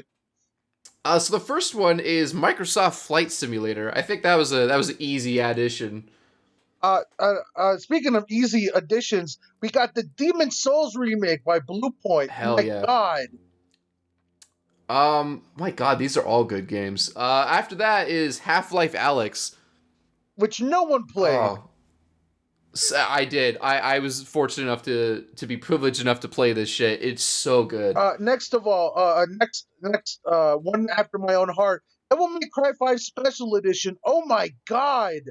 Yes. So in case that's not clear, that's specifically the PlayStation 5 and Xbox Series port. Yeah, which is Special Edition because Special Edition isn't on Xbox One or PS4, so that's why it's called Special Edition. Yes. Oh yes. It's an upgraded version. Who just read the last one? Me. Okay. After that is Ghost of Tsushima. So I didn't play this game, but I mean I've seen it. Shit's pretty as fuck, dude. This game pretty. Those colors. Oh my god. They patched it so on PlayStation 5 it runs at 60 FPS locked. Yes, sir. Locked, baby. Speaking of 60 FPS locked on PlayStation 5. Spider-Man, Miles Morales. Oh my god. Especially with the addition of they added a performance mode that still has ray tracing, and it is incredible. if you wanna, yeah, Jesus Christ, oh my God, if you caught our PS5 stream, you caught our reactions to like this game running like butter. Oh my Oh God, god. what a Yeah, because we played it at 60 FPS for the stream, right? I mm-hmm. think we started at the 30 FPS ray tracing and then switched it later. Yes. Yeah. I So mean, regardless of which mode you play in, it looks great. so It looks absolutely incredible, and the performance is absolutely incredible too. so Michael, now we have the hard task of choosing a winner Yeah, because this is a hard one. all of these are deserving of this award. I would say like the worst looking one is probably Half-Life, but like honestly, when you have the headset on, it's I can confirm that it is the best looking VR game I've ever played. Mm-hmm. It's the most. It's definitely the most detailed. It's unbelievable how much detail that game has. It's insane. Yeah, and I feel like seeing it on a 2-dimensional screen doesn't really do it justice. Yes. It's especially when you played other VR games where a lot of the games look like everything's made out of plastic. Yeah. It's just got this very simple look to it. There's usually pretty low on like post-processing effects and stuff or lighting. Like it's just very, very plain looking. But like this game does not look plain at all. No. It looks so good. So for me, I do have a winner, and if we have to fight it out, then so be it. But for me, I have a feeling you're saying Demon Souls. I'm gonna say Demon Souls because, oh my God, Blue Point, I don't know what kind of blood magic Blue Point is working in those studios of theirs, but this game is so unreal. It's so beautiful. Like the reflections, the textures, the performance. Like this game does not skip a beat, like at all. And just like the like if any of the rumors of like Sony acquiring Bluepoint at this point are true, then fuck it. It's for the best because they know what they're doing, and I can't wait for more Bluepoint games because this game, oh, so good. Yeah, Mike. I still want to see a port off between them and Panic Button. Although I do want to say Panic Button is not coming off their hot streak right now because that Doom port, yikes, my dude. What do you mean, yikes? It actually runs better than the first Doom does. Took them a hot minute though, so they made it work. Okay. COVID, like I'll give them a pass for the delay. Okay, Mike. Especially for how it came out. It came out absolutely fine. Mm-hmm. So, Mike, who do you choose? Believe it or not, I was actually leaning Microsoft Flight Simulator. So I have not touched Flight Simulator. That's a pretty fucking game. Yeah. I've not touched it, but I have seen it, and I do agree. This game, I mean, for it just being a simple flight simulator, my God, how gorgeous is this game? Yeah, it really is photorealistic. Like more so than I can say about most games. Yes. And some of that comes down to, there's no human character models. You're flying really far away from the ground. Like, I get it. They're cheating a little, but it's still like things like the details of the interiors of the plane, the details on the outside of planes, the cloud rendering is unlike anything I've ever seen in a video game. So I haven't touched it, so I'm gonna have to let Mike be the deciding factor on this. Like, how does this game run, Mike? Oh, it does not run well. Ooh. At least not on my computer. Okay. I mean, people are calling it the new Crisis. Oh, really? Like it's that heavy. It's even the best computer in the world like can't run this at 60 FPS. Wow. At least not at like max details 4K and all that shit. So yes, because there literally is not a CPU on the planet that can keep up with this game, as far as I know. So in that case, so we have to make a choice between Demon Souls and Flight Simulator. I think you get a more pleasant experience playing Demon Souls, honestly. Yes. Like visually and performance-wise. It's a bit mostly performance-wise. And for this game being, like, while it is on... Well, and it's a launch title for PlayStation 5. Yeah. That's pretty incredible. Yeah, and for it being on... Yes, it is on a next-gen console, but just being the fact that it's on console hardware, and it runs and it looks this good... You know what really gives it the leg up for me? What? The loading times. Oh, you mean the non-existent loading times? Exactly. Yeah, fuck it. It's I think Spider-Man's loading might be slightly faster, but like And then there's Oh, just to give an honorable mention, Devil May Cry's loading screens. oh yeah, they're like basically worthless. Yeah, they shouldn't be in there. Because guess what? Yeah. Loading screens aren't a thing anymore. So Actually, you know what? I do want to give an honorable mention to Doom Eternal on the Switch. Well, and Doom in general, Eternal in general, but on the Switch version, because I think it's Panic Button's best work to date, honestly. All right. It is blurry, but it's the Switch we're talking about. Uh-huh. And it still has most of the detail you need for it to look like Doom Eternal. So I think we're in agreement that the award for "I'm Giving Her All She's Got" Cotton goes to the Demon's Souls remake. Yep. Congrats, Blue Point. Keep being Blue I mean, Point. those were all good, Strong, for sure. They're all strong. winners in my book. Next up, we have a category we have is the Immortal, which is basically our way of saying best long running game. Yeah, games that don't die. Yes. First up, we have surprise, surprise. It's Fortnite. Yeah. That's kind of a given. Yeah. After that is Call of Duty Warzone, What a which monster of a game. I did not expect to survive past its first year, considering what Call of Duty has done with Battle Royale in the past. Uh-huh. Like, this is their second Battle Royale game, because the first one was, like, sold alongside another game that nobody wanted. Next up, we have coming soon to Switch, Apex Legends. Yeah, I think it's supposed to come out this past fall, but, again, COVID, it takes time. But I'm looking forward to seeing how that runs on Switch, for sure. I'm not saying this next one. Yeah, it's my turn anyway. No Man's Sky, I can't believe you let yourself put that to paper. Because, listen, like, as much of a vendetta I have in this game, I want it to be fair. Yeah, I appreciate that, because, I mean, you can't deny that it has evolved and survived somehow for the last 4 years. It's surviving off the goodwill it does not deserve, and it's like It burned a lot of goodwill. So, I mean, I don't know if it was as bad as Cyberpunk, but they were both awful launches. A lot of people see this game as a phoenix. I still see it as a blood-sucking leech, but that's neither here or there. I'll get to that in a second, but let's read the next one. Finally, we have Final Fantasy XIV Shadowbringers still going. My God, what a rags to riches story from like. Well, it's similar to No Man's Sky, where it had like a shitty launch, and then they just completely scorched earth and started over, basically, right? Yeah, but that's because like it's not because they not because they made false promises. The game just wasn't that good.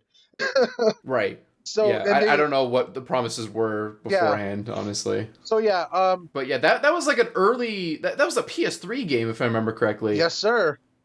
And it just keeps it keeps going. It's people. It's a fucking Energizer Bunny, dude. Yeah. So I. This is gonna be a tough one. Oh yeah, I was gonna say about No Man's Sky. I think the reason that one comes up when there's discussions about like games that had bad launches that came back is because it's probably the most transformative post-launch by far. It's the most different from how it started. I mean, it literally has different graphics from how it launched. It has different environments and different models and different gameplay. They completely rebuilt that game. I mean, it's aesthetically similar to the launch version, but I promise if I pop in the disc version I have and then boot up the modern version, they're basically two different games. It may as well be a sequel, and they did that shit for free because they knew they fucked up. All right, let's cut down the flashbacks like real quick. I just want to say that's why they're the kind of gold standard for a Phoenix game. Real quick. Let's cut the bullshit. We're not gonna give it to Fortnite or Call of Duty or Apex, right? No, and frankly, I don't think Call of Duty's been around long enough to earn it yet. Cool. Let's give it a couple more years. That's all you needed to say. Cool. Get that out of there.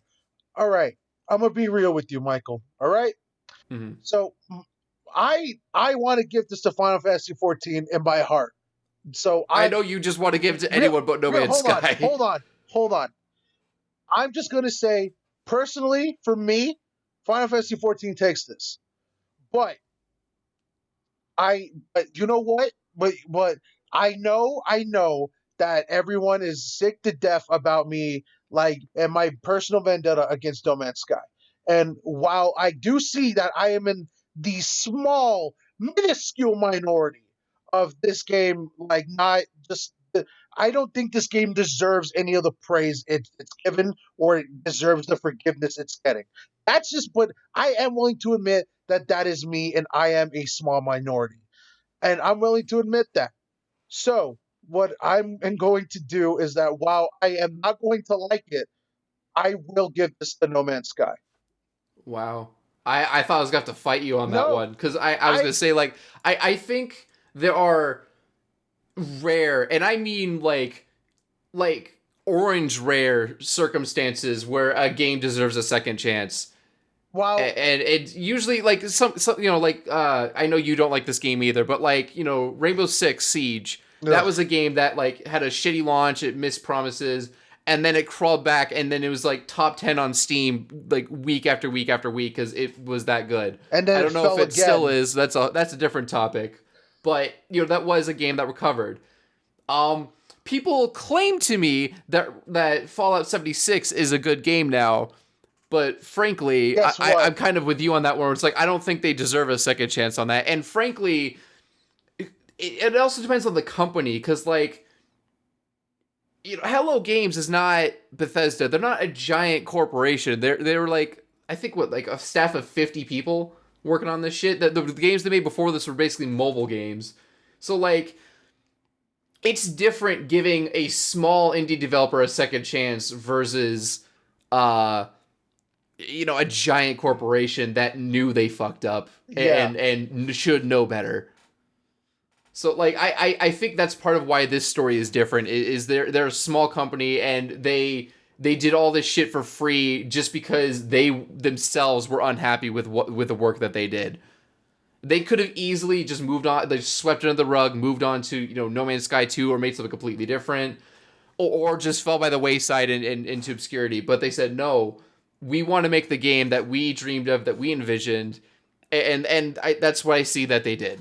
So I agree that they deserve this award purely on that basis. So I'm not going to say it, so you have to say it, because I don't like this one. No Man's Sky wins this award. There you go. I had an honorable mention for this one. I forgot what it was. I didn't write it down.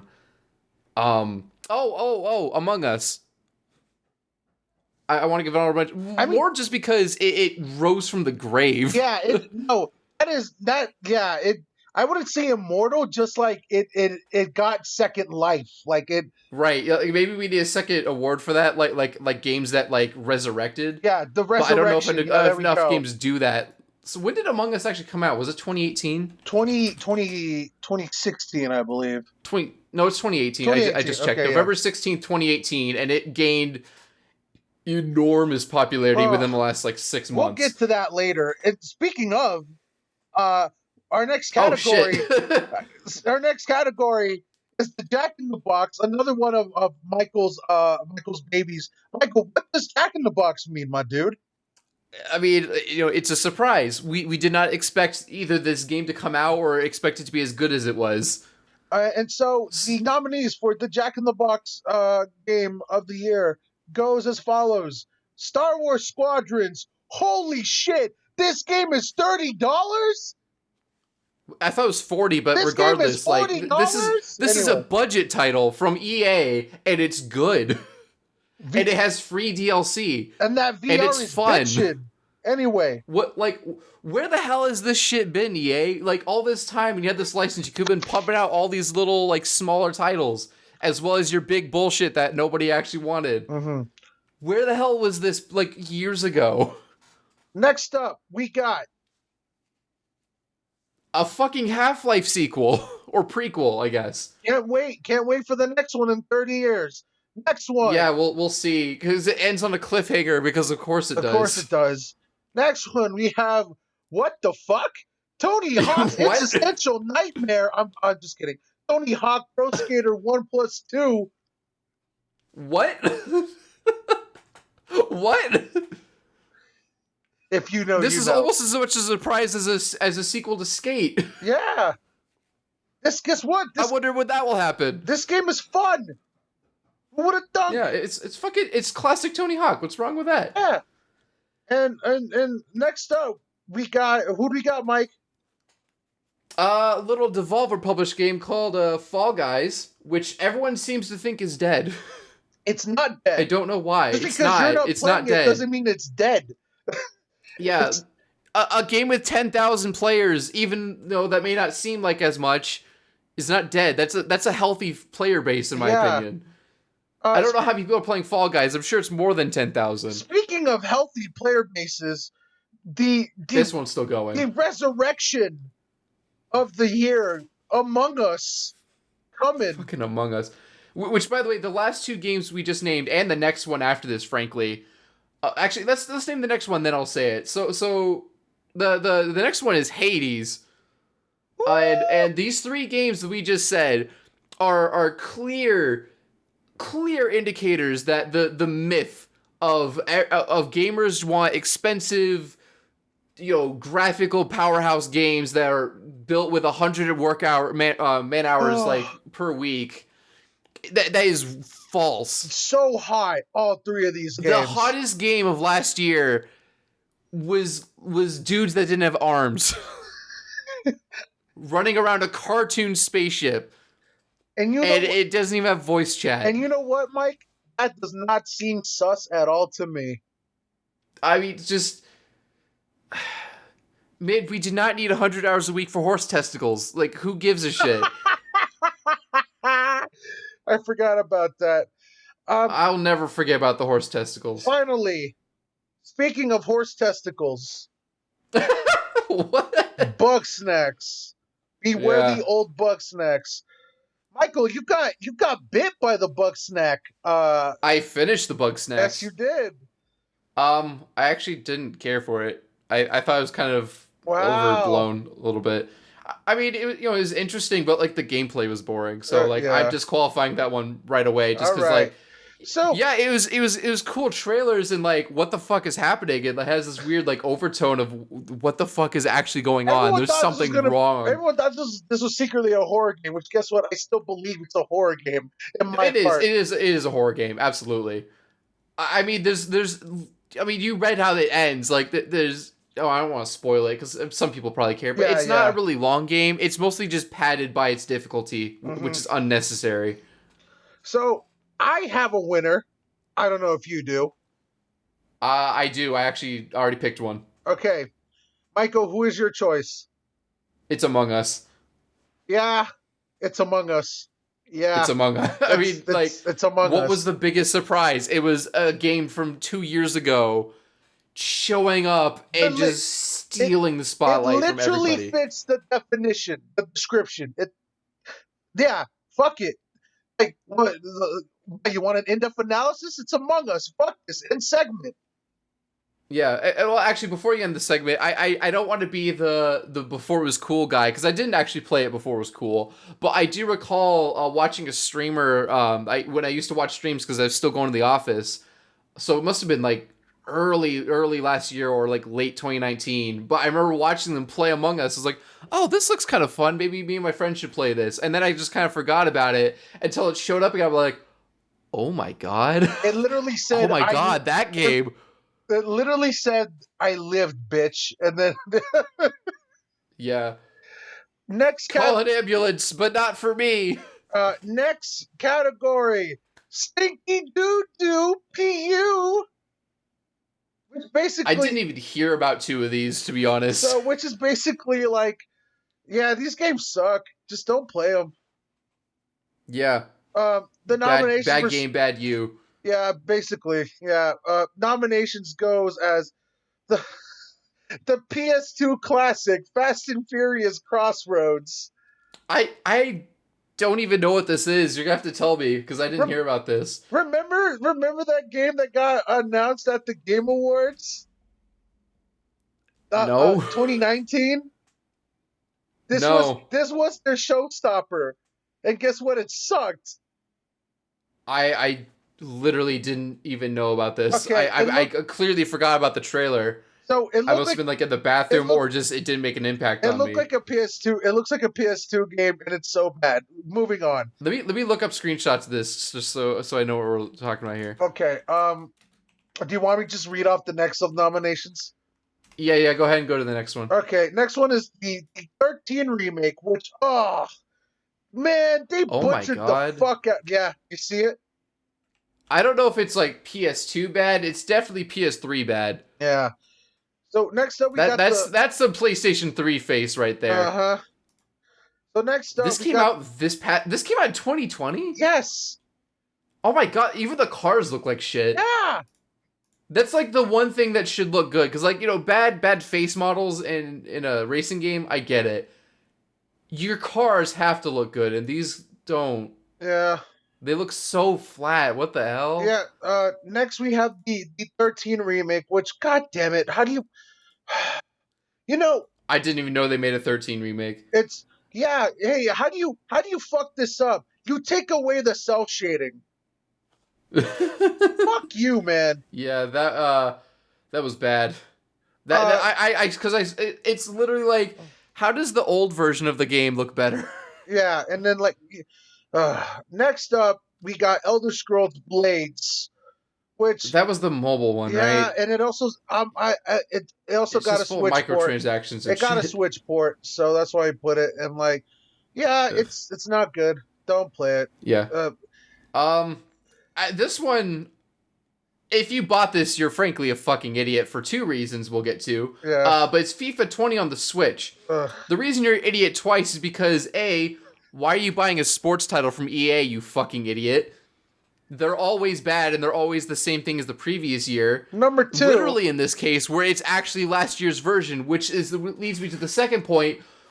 If you're an idiot who buys sports games on in general, why are you buying it on the Switch when you should know better by now that EA just literally takes the last year's version? More so than they already do that, because we already know they take last year's version and just change it a little bit. This was literally last year's version. yeah. There's nothing different. They even forgot to change some of the signs that said 2019 on it, or FIFA 19 on it. And last but definitely not least, or in this case least, Yes. Warcraft 3 Reforged. You know what it is. You know what this is. We already went into that, so we don't need to So again. Mike, I was gonna give this to Warcraft 3, but like I am leaning a little bit towards 13, just because like, yeah, how the fuck did that even happen? 13. Yeah, you know what? Fuck this. This award goes to 13 because like, how do you? I never even played it, but like I don't need to. I can clearly see what happened there.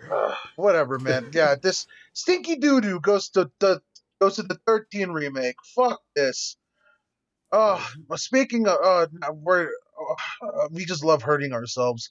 This next, Yeah, we're in the negatives again. It's okay. After this, we're back into positives. good. So, this next category was the one, was one I created. This is a new one, right? Yeah, one I created, because I felt it was appropriate because these games weren't necessarily bad; they were just really, really disappointed, and so I gave it the title.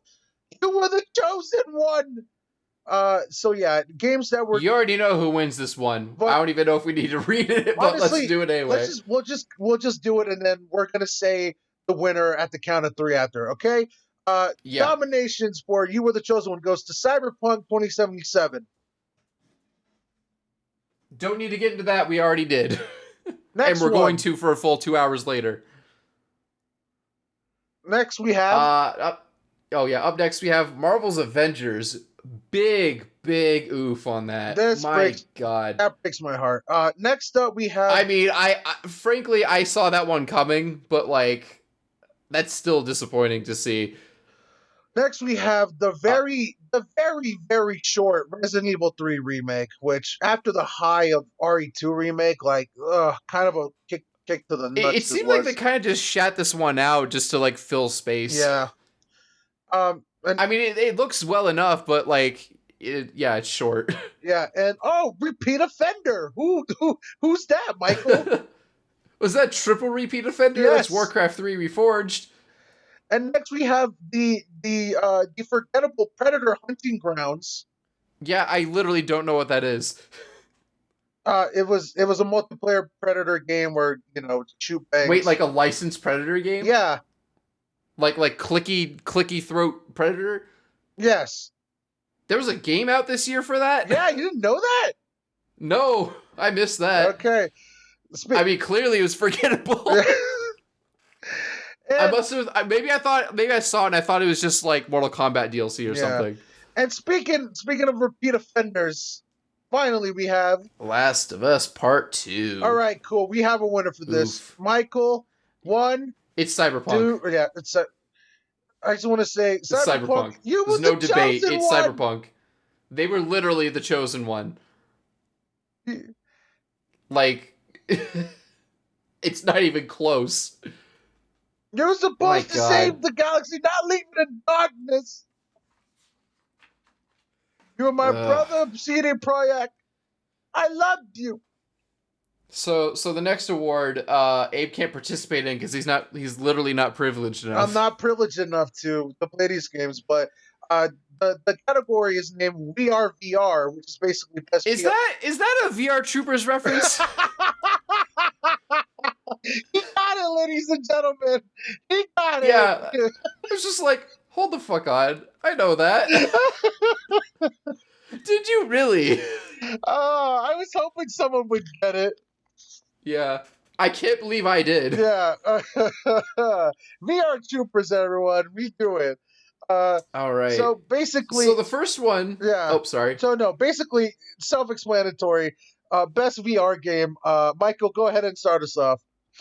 I mean, this one's gonna be a runaway winner too, but you might as well give posterity to the rest of these. The first one is Marvel's Iron Man VR, which was a PlayStation exclusive, if I remember correctly. Very fun. I did get hands-on with this one because of a friend. Oh, really? Okay, because I don't have a PSVR anymore, so I have nothing to say about this or Dreams. Yeah, so you're gonna have to talk about that one. This game is very fun. That's all it is. It's very fun. You're Iron Man, for fuck's sake. Okay. Does it make you sick? Me? It didn't make me sick. Okay.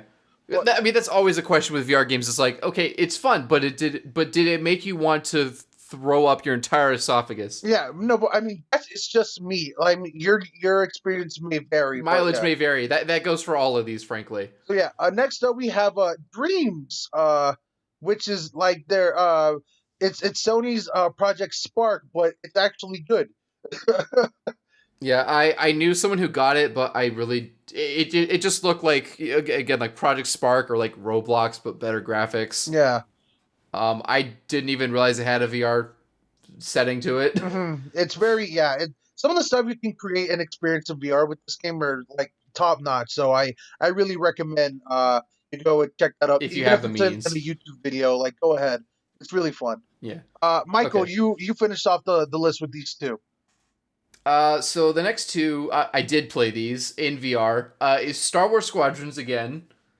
Very fun. I mean, it's, as far as I'm concerned, it's the proper way to play that game.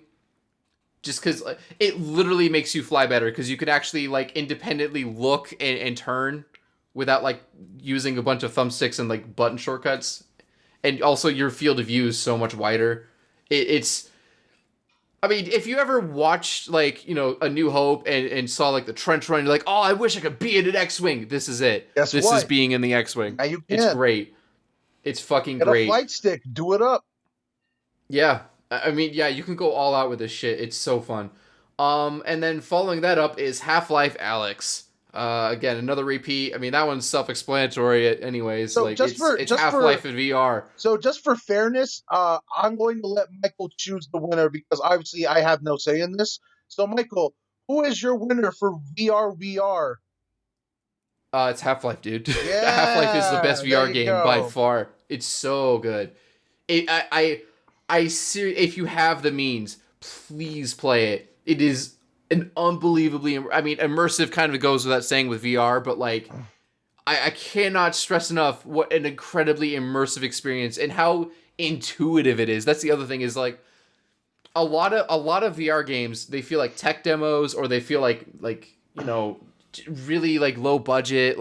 Part of it is visuals, like everything looks like plastic. A lot of times they have like one gimmick or one game thing that they try to do really well, And that's kind of how early adopters like hardware goes. Like a lot of the games are gonna be really simple because they're still figuring out what they can do. This is the first game I played where it's like this is a AAA first party like killer app for this setup for VR. It uses the hardware extremely well. It's so unbelievably fun. I highly recommend playing it if you can. Especially if you're a Half-Life fan. I mean, that goes without saying, but even if you're not, I think you'll find fun in this. And you knowing what's going on in the story helps, but like again, the gameplay is what the real winner is here. Yeah. It's so good. I agree with that. I just seeing videos of it, just like wow. Like hopefully one day I can get hands on with this. But yeah, it's a kill. It's definitely a killer app for sure. So Yeah. Well, it just it doesn't have the clunk that a lot of other games do. So like yeah, Boneworks, it was the game before this that people said, "Oh yeah, this is the real VR game." But like it's got some clunk to it. Like your gun doesn't quite go where you want it to, especially if you're holding like a two-handed weapon. Your hand doesn't quite go where you want to. Trying to pick stuff up from a distance is difficult. This game, it feels like this is how it was always supposed to be. All the guns are one-handed. They don't try to mess with like, moving a two-handed gun in like space when they're not connected to anything. You're just holding controllers. All the guns are one-handed. They don't give you too many, so they're easy to switch between. Picking stuff up is brain dead easy. It's just exactly what you expect a VR game to be.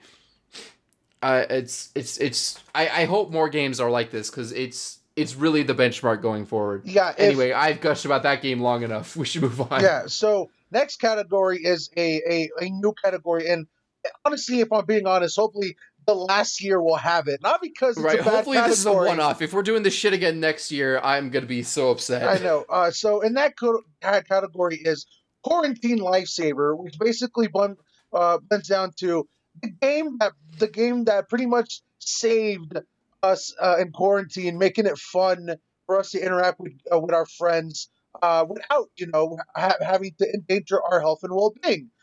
So without Yeah. further ado, Michael, start us off, please. So the first one, another repeat, and pretty clear choice here is Animal Crossing. And after that, we have the quote unquote dead game Fall Guys Ultimate Knockout. And then after that, Clubhouse Games. I believe it's Clubhouse 51 Games. If you don't know what that is a Switch game with 51, obviously games on it. Things like billiards, bowling, a bunch of card games on there. Mancala. I played so much Mancala on Switch. I actually bought a Mancala set. Sometimes So I own like a wooden board with the little gems and shit. who would have thought that the most simplest pleasures could just do it for you, you know? I mean, that's what it is. It's 51 simple pleasures. It even comes to the piano. I don't know why. It just does. Yeah. And Such a blissfully simple game. next we have the tornado of resurrection, fucking Among Us. The Jesus Christ, this fucking monster. Speaking of monsters, finally we have Phasmophobia. hey, Michael. I have a And, question for you. Yeah, that's basically. Do you want to be on the Ghost Hunters TV show, but the ghosts are real and all the people are your friends? Which, by the way, going in there role playing as like people from like a bullshit ghost hunting show, but then later finding out there's real ghosts is so funny. And shit just hitting the fan when Yeah, it's Bobby's like, dead. did you hear that? Did you hear that? What was that? And then someone's like, guys, I actually heard something. It's like, Bobby's dead. wait, like, what? do you mean Bobby's What? dead?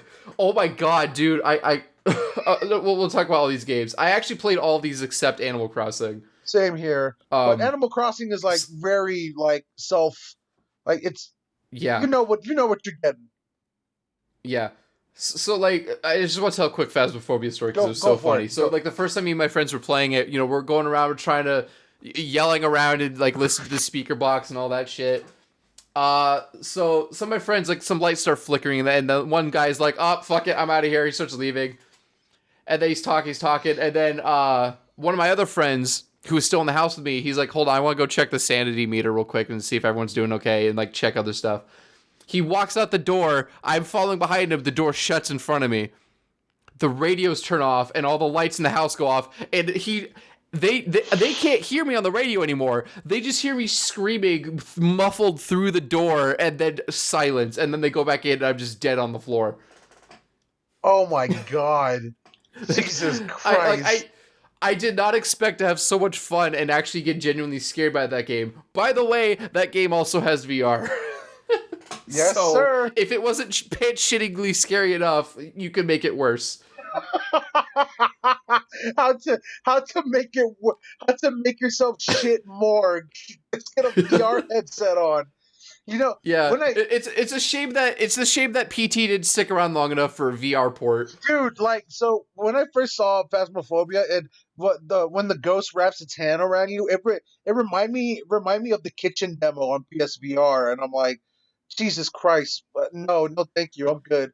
I mean, Phasmophobia, like, I saw it on Steam, I was just like, oh, this looks fucking stupid. Like, I don't, I wasn't into, like, Dead by Daylight and all these other, like, co-op horror games. Like, oh, this looks fucking stupid. It's, like, so ugly. This looks like shit. But, like, everyone was playing. I was like, you know what? Fuck it. I'll, like, watch a video. And I watched, I was like, this actually looks kind of fun, and I hate that I'm into this. So, it's $12. What do I have to lose? So we play, and it's genuinely one of the more fun co-op games I've played. Just for how unique it is. Like, you're usually co-op games are just like, kill waves of enemies, which that's fun. Don't get me wrong, but this is just such a different experience. If you could get past how ugly the graphics are, it's really fun and actually pretty scary. So I have a feeling that for this category, we have two that are obvious, and I only had one obvious one. The one I want to give it to is Clubhouse Games, but I know nobody in their right mind will vote for that because I'm the only person who bought and played it. Mm-hmm.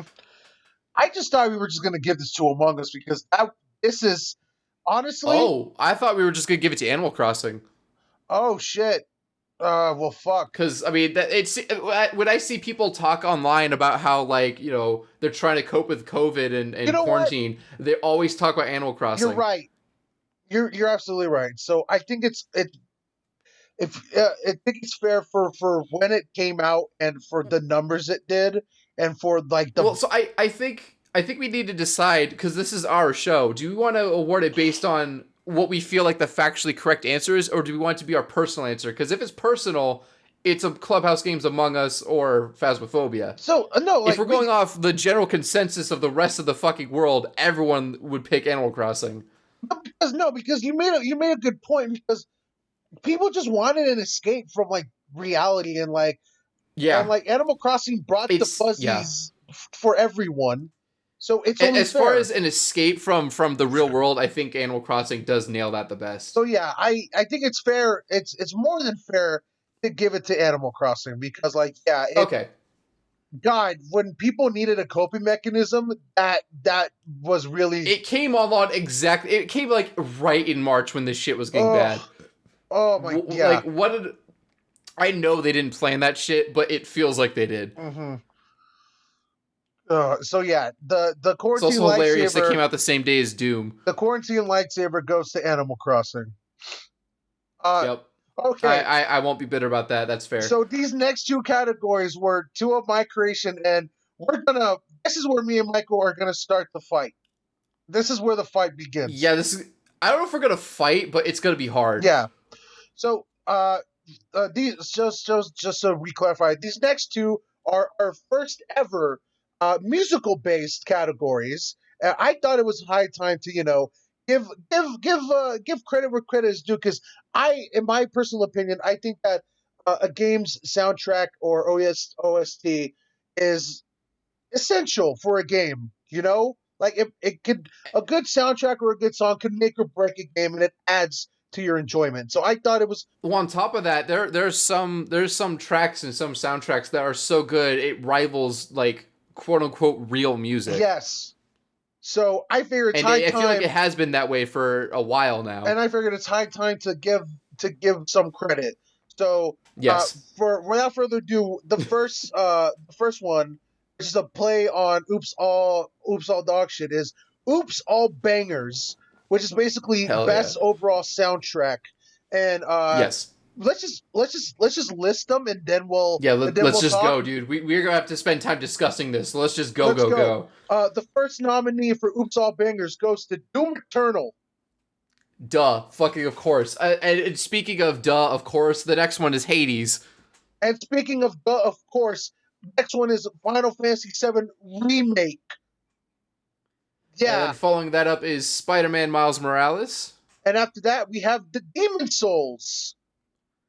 And we couldn't leave off Cyberpunk 2077 because as I tweeted out, wait, it's all bangers, always has been. So yeah, okay, I know we talked about Cyberpunk and all its misgoing on all the things it misses, but The music is not one of the problems.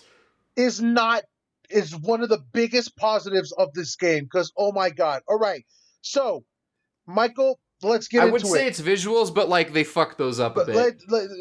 We're not Michael. Just throw that in the garbage, okay? We're talking about the soundtrack. We got a job to do right now. We do have to clarify. I don't know about the other games, but especially in the case of Cyberpunk, we are only doing the original game soundtrack. We are not doing any music that plays on radio stations. Yes. Even though some of the soundtrack, some of the songs that were in Cyberpunk that were on the radio were written for that game. Yeah. We're still not counting that. It's just the original soundtrack. Yes, sir. So, Michael, we got a job to do. Let's get the brass tacks. I can eliminate one right away, actually, because the last week would you say? How long ago did you give me this list? I would say a week ago. Yeah. So let me actually look. I want to get my math right on this. Six days ago. So it looks like 112 is when you gave it to me. So exactly a week ago. All right. So for the past week, precisely, I've been listening to all these soundtracks and the stuff in the next list all week, like on repeat, just over and over and over.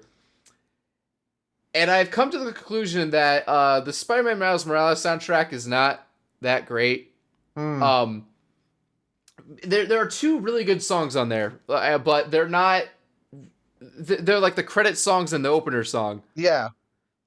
It's not. So all the stuff that's actually like in the soundtrack, that's like the meat of the soundtrack and the meat of the game, is frankly the same shit you hear from the first game, which is just like heroic, cinematic music, generic at that. Yeah. But with and I quote, fuck, what is the quote? I should have written it down. I thought I did.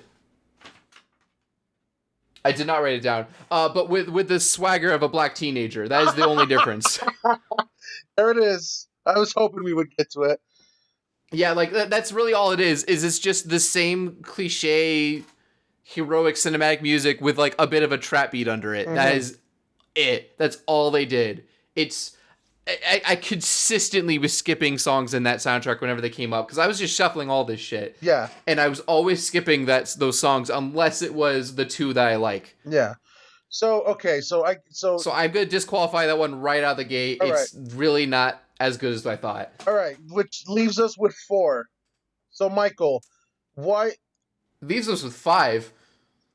Oh yeah, sorry, Abe can't count. Sorry guys.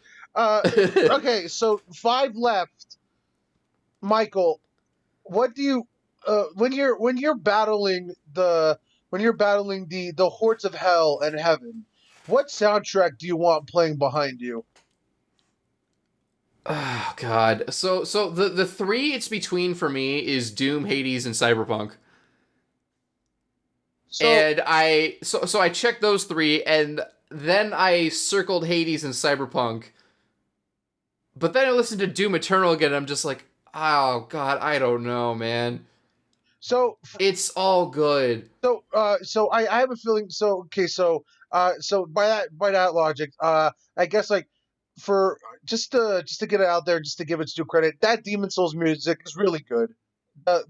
It is good. I did definitely listen to it, and there were tracks I liked. A lot of them blended together, and I didn't really pick them out very much. Yeah, there was a couple boss songs I could pick out, but that's it. Oh, definitely, the boss music's incredible. Like don't get me wrong, the boss music is. I mean, there's a reason people use that shit in like parody videos of like unrelated stuff that's not even related to Dark Souls or Demon Souls. So unfortunately we're gonna have to disqualify Demon Souls. So that's another one. Yeah. For me, It's between okay, and I know you're gonna hit me like I love. It's Final Fantasy VII. I know. Hold on. I love the Doom Eternal soundtrack, especially those early tracks. And my God, just fucking God, I forget his name. Composer. Mick Gordon. What's his name of the composer? Mick Gordon. Mick Gordon. Okay, I'm so sorry, Mick. And no disrespect to you. You, God damn, my God, Mick Gordon. Jesus Christ. It is worth pointing out though, as much of a savant of this style of music he is, he did fuck up the soundtrack a little bit because he was being lazy. Yeah. And he tried to blame like a suit for it too. Like he tried to blame an executive for doing his own mixing, and then Bethesda shot back with like, "Dude, we gave you a deadline and we asked you to fix it and you didn't, so we had to do it ourselves." So, that's why there's a bit of friction between those two, and now he's not working with them. Yeah. Which is unfortunate because like he really defined the soundtrack of that game. So yeah, so for me, like as much as I love the music in Cyberpunk as well, my two that I have to go with are of course FF7 remake, and then my God, that Hades soundtrack. Yeah, I think I'm leaning Hades because I was trying to keep track mentally of how much I was skipping stuff. Like I was getting tired of listening to it. Mm-hmm. I think I skipped Hades the least. Okay, so it's just such easy listening. In my heart, this goes to FF7 remake. In my heart, but I know for a fact, neither Hell or High Water will make Michael touch the FF7 soundtrack. So. I did listen to the one song you sent me. Yeah, but that's it. That's all you listen to. So that's default. Yeah, I couldn't bring myself to listen to the rest of it. So and it's fine. It doesn't help that it wasn't on Spotify. That's a big thing to point out. If you want to listen to this shit, you cannot listen to Doom Eternal or Final Fantasy VII on Spotify. Everything else is there. So okay, and that's fair enough because I don't want to make Michael do something he doesn't want to do. So I think I'm giving it to Hades. Fuck, dude. Oh my God, yeah. So Oops All Bangers goes to Hades because my God. It is really that good. Which I did not expect because like I wasn't even gonna play that game because it's not my genre. It's not my like art. Nothing about it was really me. Which by the way, I did spend a little more time playing it, and I ended up buying the PC version so I could play with the cross saves on the cloud saves. Yeah. So I'm playing it on my Switch and on my PC. Good. And I get it. It's fun. Oh.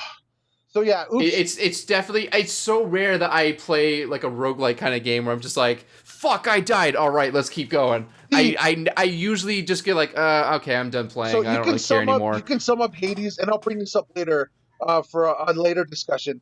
Hades can be summed up with one phrase: one more run. That's it. Yeah. I used to wish I knew what that meant, and now I do. I get it. It's like, oh, fuck, okay, let's go again. So, yeah, Oops All Bangers goes to Hades. Now for this that's some good one. Shit. So, oh, God. Next category I've been is dreading this one, too. Next one is a little bit different, but a little bit the same. The next one is called Put That Shit on Repeat. And what that does is best song in a game that is just like you would want to put on repeat. So, same second verse, same as the first. Let's get through all these and then we'll get into it. The first nominee for Put That Shit on Repeat is The Only Thing They Fear Is You from Doom Eternal. Yeah, that was a given. The next one is In the Blood by Hades, although I'd like to give I keep forgetting what it's called, an honorable mention to Lament of Orpheus, I think it's pronounced. Lament of Orpheus. Because that one got me. I really like that one.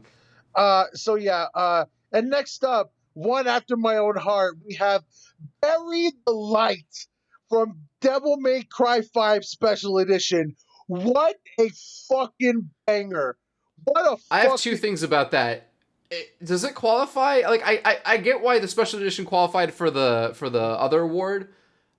The song, I wasn't sure if this one should count since I was thinking about it lately. This song was made for a special edition. It was not in. Okay, then I take it back. That's fine. Then yeah, the Buried Alive Okay, was I not wanted to in the confirm, like, base I wasn't game. sure if it was a new song just for this year or if it was, like, in the original version. Because if it's in the original version, No, I would have that's cheating. put it in here. No, I know my limits, Michael. Okay, I want to ask first. And I hate that I like that song. Isn't it such a banger?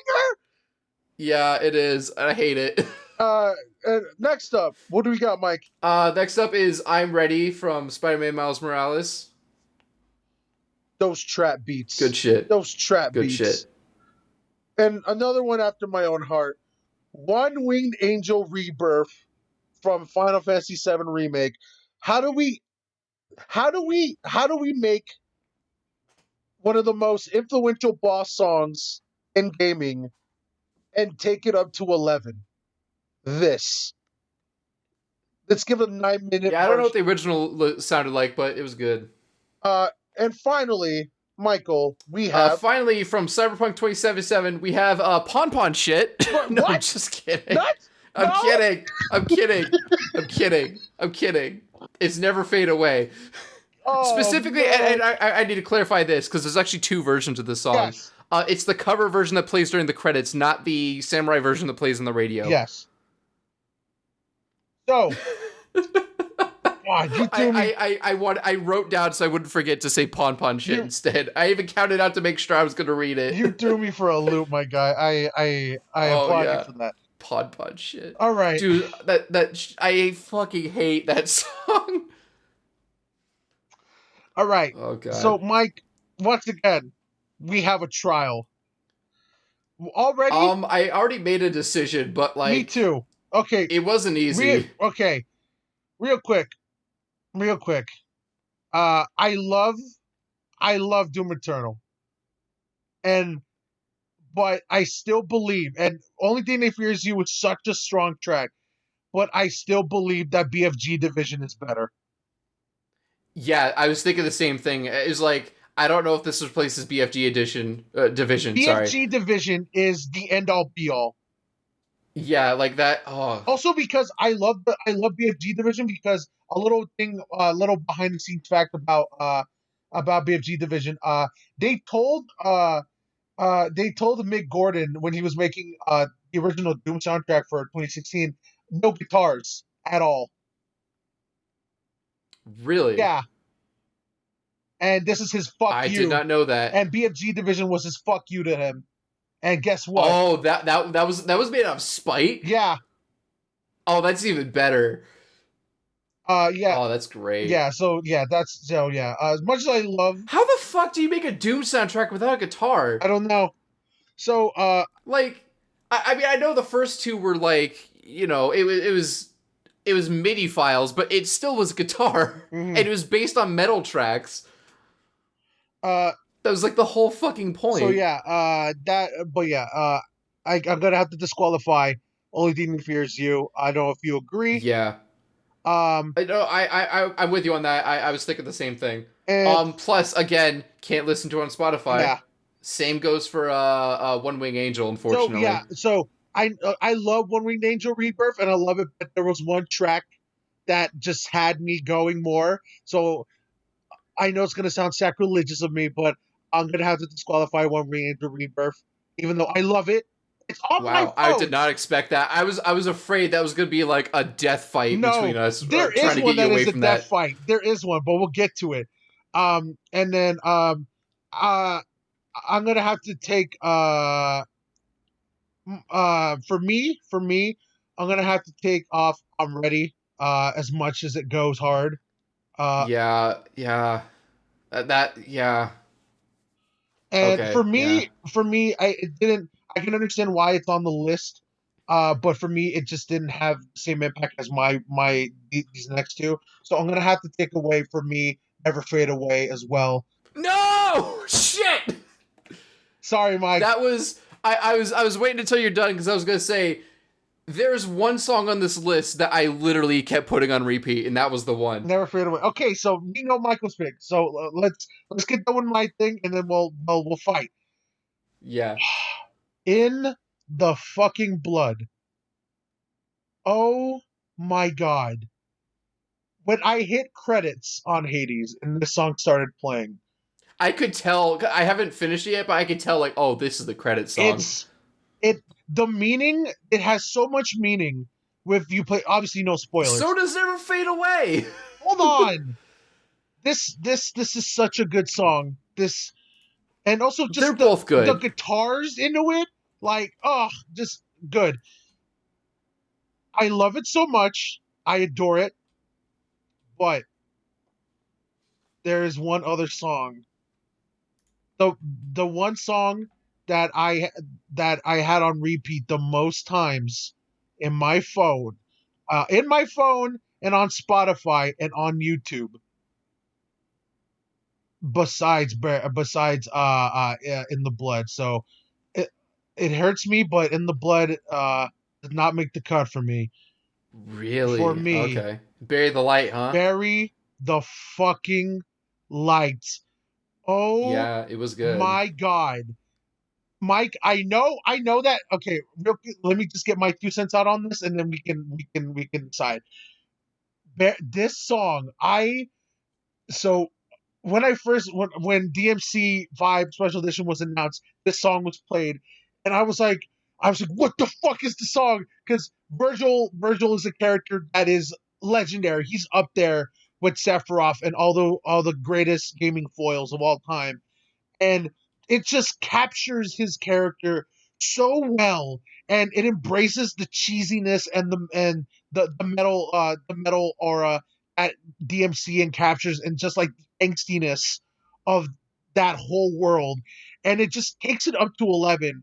And the composer, Bury the Light, even said that, like, when he was commissioned to do the song by Capcom, that originally, like, it was a 6 minute song, and that would have been good for Capcom, but for himself to do justice for the character and the song, and also he didn't know if he was gonna work with Capcom Oh again. my god. I just looked at how long it is. Yeah, yeah, and then he didn't know how long. He didn't know if this was going to be the last time he was going to work. Capcom was going to let him work on Devil May Cry. So this was sort of like his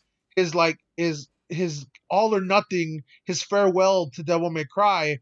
Uh, and he made it a 9 minute track of just metal angsty. It's actually almost 10. It's 9 minutes 42 Okay, seconds. fine, but and he, oh my god, just this song is my I am going to destroy you all song. This song is the you can't tell me shit song. This song has got me through so many bullshit work days at work, and also, like, Yeah, I oh believe it. my god, this song, Bury the Light.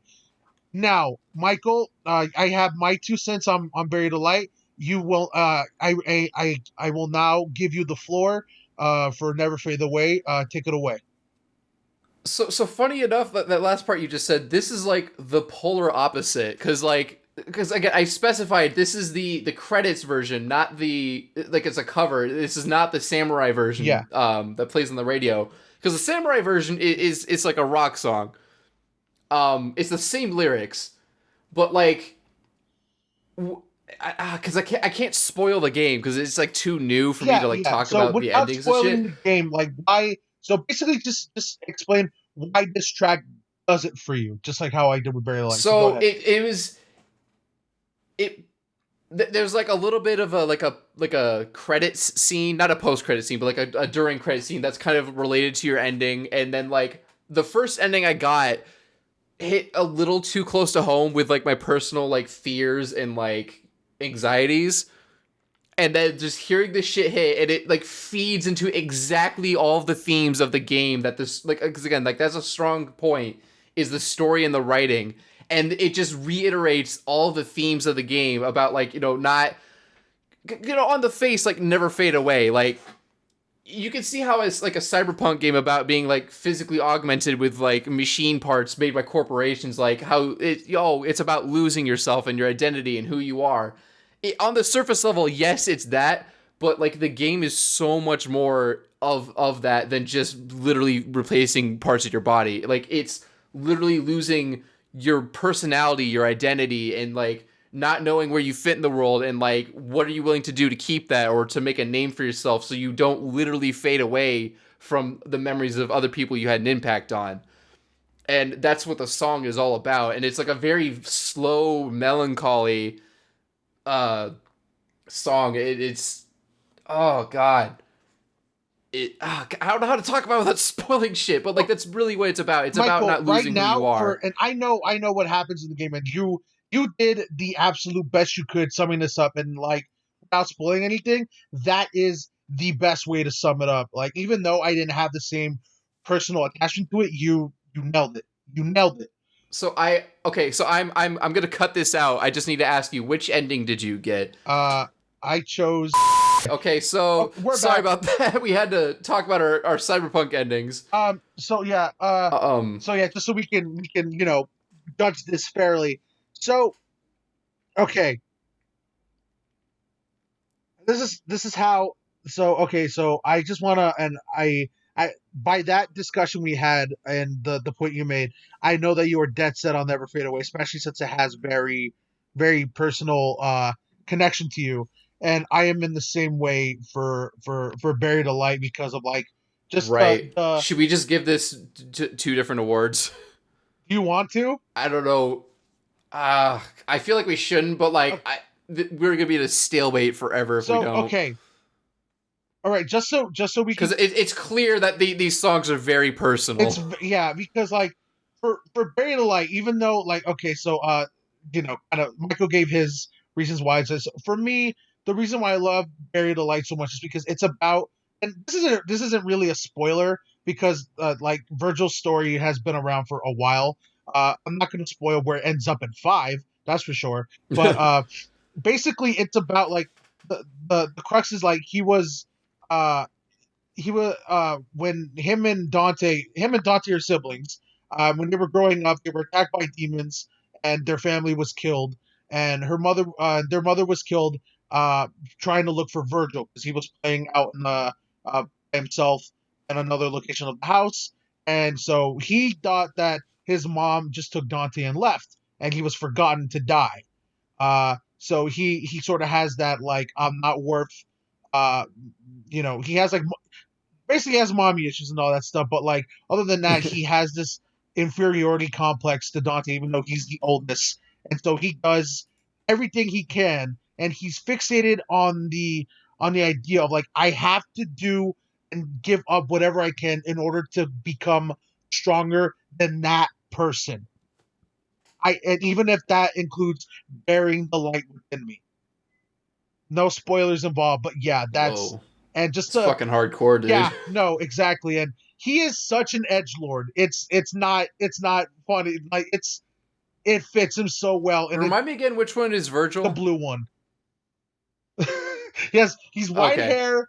He has white hair and he has a blue Oh, okay. coat. He's the one you're playing as the beginning. No, that's no. When you had your Xbox over here, No, that's no, who no, you're no, no. playing as, That's right? Nero. That's Nero. That's Yeah. Nero. So okay. So Virgil has a blue coat, white hair, and he Hold on, has I'm just gonna look him yeah. up. I'm Look just up gonna look it Virgil. up. Look up Virgil real quick, and I'll keep talking. Yeah, Oh, it's spelled with an E, not an I. yeah. Oh, okay, Him, okay, this guy. him. He has the Japanese sword. That's how you can tell him apart. He has the Yeah, got it. Katana, It's got the it. Japanese katana. So yeah. Okay. So Mike, and given the fact that the reasons you gave me, I am willing, I am willing to step aside and give you this. Really? Yes, because even though I love Barry Light so much, and it means a lot to me, I feel like your own personal reason, and you even give the reason like why it makes context in the story and why it was relevant to the story, not just to your own personal thing. So I'm Right. willing to step aside and Wow. like because you made your point like honestly, and it makes sense. So I am willing to put that shit on repeat, even though it's a very solemn song, to Never Fade Away by Cyberpunk 2077. It's funny because it's like the most separated from the rest of the soundtrack because the rest of it is like industrial electronic music or like rock music or whatever, Yeah, and then this is just like a slow like not quite sad. It's more like melancholy. bittersweet. Yeah, I think Bittersweet is better because it has a positive twist to it, but it's also like it's not all good. Like it's about not fading away. Like it's in the fucking name. Yeah. So yeah, I'm willing to give this to Never Fade Away. But if you want a true banger, then put on Bury the Yeah, Light. absolutely. Yeah. I mean, again, I did put both of them on repeat. Like, even though I don't play Devil May Cry and I possibly never will, Yeah. I did listen to it more than just when you told me to. Next time you want a song that gets you pumping and in the mood to just like get the shit done, put on Bury the Light. And there you Yeah. go. If it's Sad Boy Hours, put on Never Fade Away. Done. Agreed. Yeah. And there we go. And actually, I did want to point out, because I mentioned how this song like it carries the same themes as the game it's from. I think all of these do. Yeah, absolutely. Like every single one. Oh yeah. Maybe not so much One Winged Angel, but that's because it doesn't really have like words. What's the name? What's the full name, Michael? One Ring Angel Rebirth? Did I not say Rebirth? Yeah, and what is FF7 Remake if not a rebirth? Yeah. So I mean, yeah, they all directly relate to the themes of the games they're from. Yeah. I guess. So yeah, Never Fade Away. Okay. Oh, phew. Okay, we finally got through those two. And we're also at the 2.5 hour mark. Oh fuck. Okay, we're almost done. We're almost done. Yeah, we are. We're the light at the end of the tunnel is near. Oh god, there's 4 awards left. We can do this. This one is another original one's easy. category. Honestly, I think we all know the winner. This category is named Bumble King and it basically titles which company fucked up the most this year. We're just gonna list, no reaction, no nothing. Let's just list these off because I'm pretty sure we both know who we're gonna pick. Well, and we've talked about all of these already. All right. Nominee for Bumble King goes to Ubisoft. Next one. And Nintendo. Then we have EA. CD Projekt Red. And then finally, Naughty Dog. All these companies fucked up really bad this year. But only one. Ironically, I think EA stayed under the radar the most. Yeah. Unless I'm forgetting something. No, you're correct. But I think we both know who deserves the crown.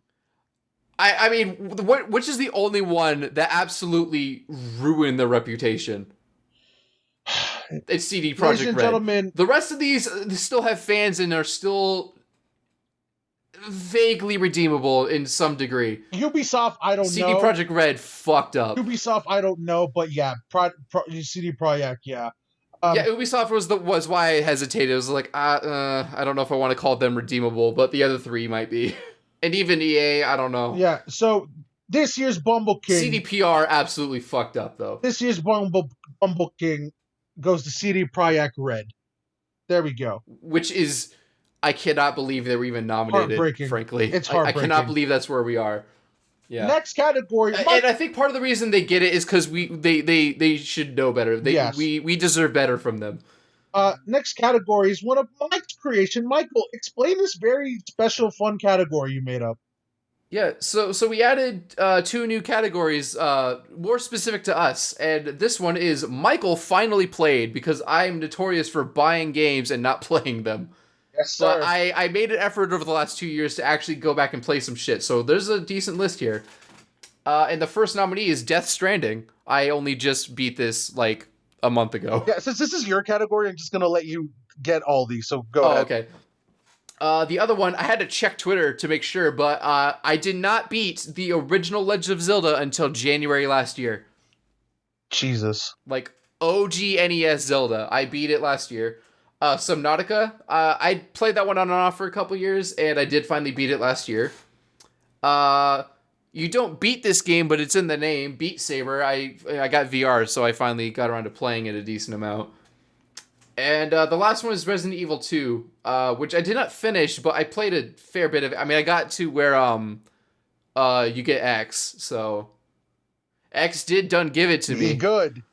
So, Michael, for these next 2 categories, you're all you, because honestly, yeah. So you picked the winners for these. So go ahead, Michael. which game that you finally played this year tickled your goat? Um, so as far as which one's my favorite, I'm probably gonna give that to Subnautica. I mean, I 100% that game. Okay. Not that it's hard. There's only like 17 achievements. I really like Death Stranding too. But as far as like my gamer cred, I feel like I have to give it to Legend of Zelda for finally like patching that hole in my reputation. You can have your patch back, sir. Here you go. Yeah.